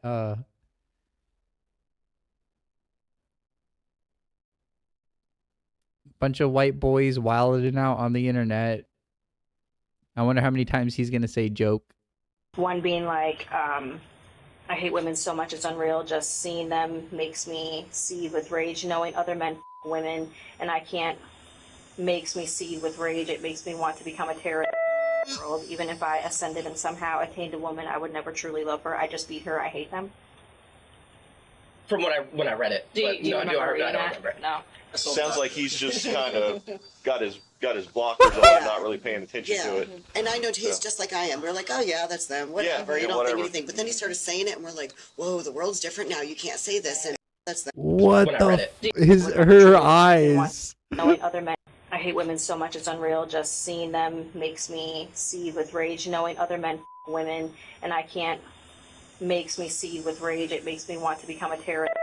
World. Even if I ascended and somehow attained a woman, I would never truly love her. I just beat her. I hate them. What the? From when I read it. Do you remember reading that? No. Sounds like he's just kind of got his blockers on and not really paying attention to it. And I know he's just like I am. We're like, oh yeah, that's them. Whatever. You don't think anything. But then he started saying it, and we're like, whoa, the world's different now. You can't say this, and Exactly, online and certain 100%. words, and we've seen it. I mean, we're. The world's not different. You should have never been saying this shit to begin with. Like, what the fuck? This is what the what? Okay, the world. Okay, back in the day, yeah, you could say I want them all dead, but now you can't. The world's a different place. What? I guess like before 9/11, you could get away with it more because it's like it would be illegal for them to go through all your information like that, right? Because of the bill that was passed afterwards. But like, geez, no, no, this has never been okay. Living it. Right. And you can call it a joke as much as you like. Right. But a lot of other people have called it jokes in the past Absolutely. who have acted out. Right. And that is very excessive to me. So I would have never imagined him to keep having these. And I hope it is just a kid talking, but that definitely would put a concern that I'm not trying to be mean, but I do think he's not allowed to come around just for, I don't want to take any chances. Yep. According to court documents, Oh my 19-year-old goodness. Lucas Gregory Neptulane was charged with one count of written threats to kill or do bodily injury. He entered a plea of not guilty and is currently still out on bond. The case is ongoing, and a pretrial hearing has been set for May 20th, 2026. Special thank you to Bruce for reviewing this case. Oh man. He has to be found guilty. Like, come on, he like admitted to all of it. Like, oh wow, another birth rate Fox News thing. What the hell? Oh no, it's because it's a part of the playlist. Yeah, that's remember what I said and showed earlier. Remember this. Remember this. Right-wing ideology breeds hate. Conservatism breeds hate. There's no going about it any other way. Like, it normalizes it, it festers in it, it exists in it, because the whole game plan is to get working class people against each other instead of uniting against the billionaires, the Epstein class, the fucking people that own literally everything and they're stealing from us every second of the day. I saw, like, they want you to be fearful of people that look different than you, that love different than you, that identify different than you, that worship different than you. And it's like there's like that lizard brain fucking like tribalism there that they work off of for you to become like this. Right? My. All right. Well, I think I've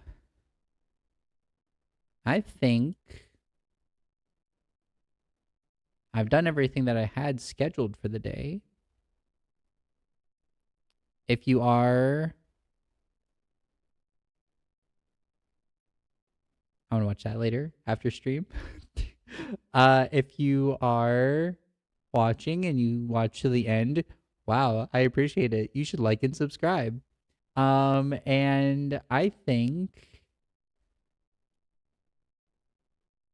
I will say, I'm trying to multitask. It's hard for me.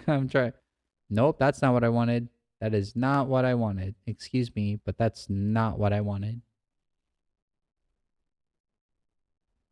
I think I'm going to call it a day and say goodbye. Remember to like and subscribe. If I get banned from what I've said today, so be it. It was been a wild ride. We talked about some controversial stuff today, you know. But I don't put a filter on. I don't care.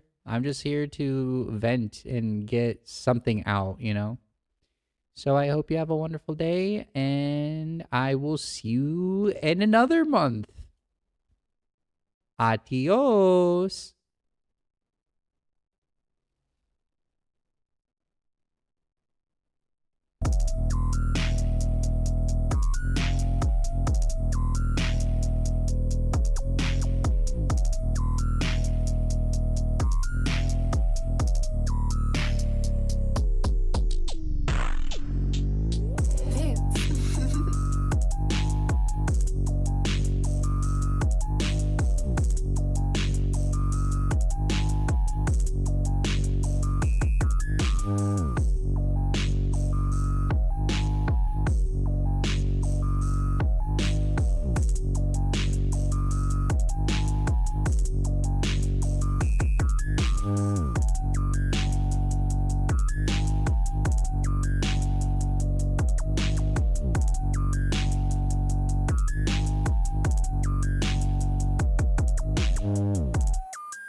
Bye.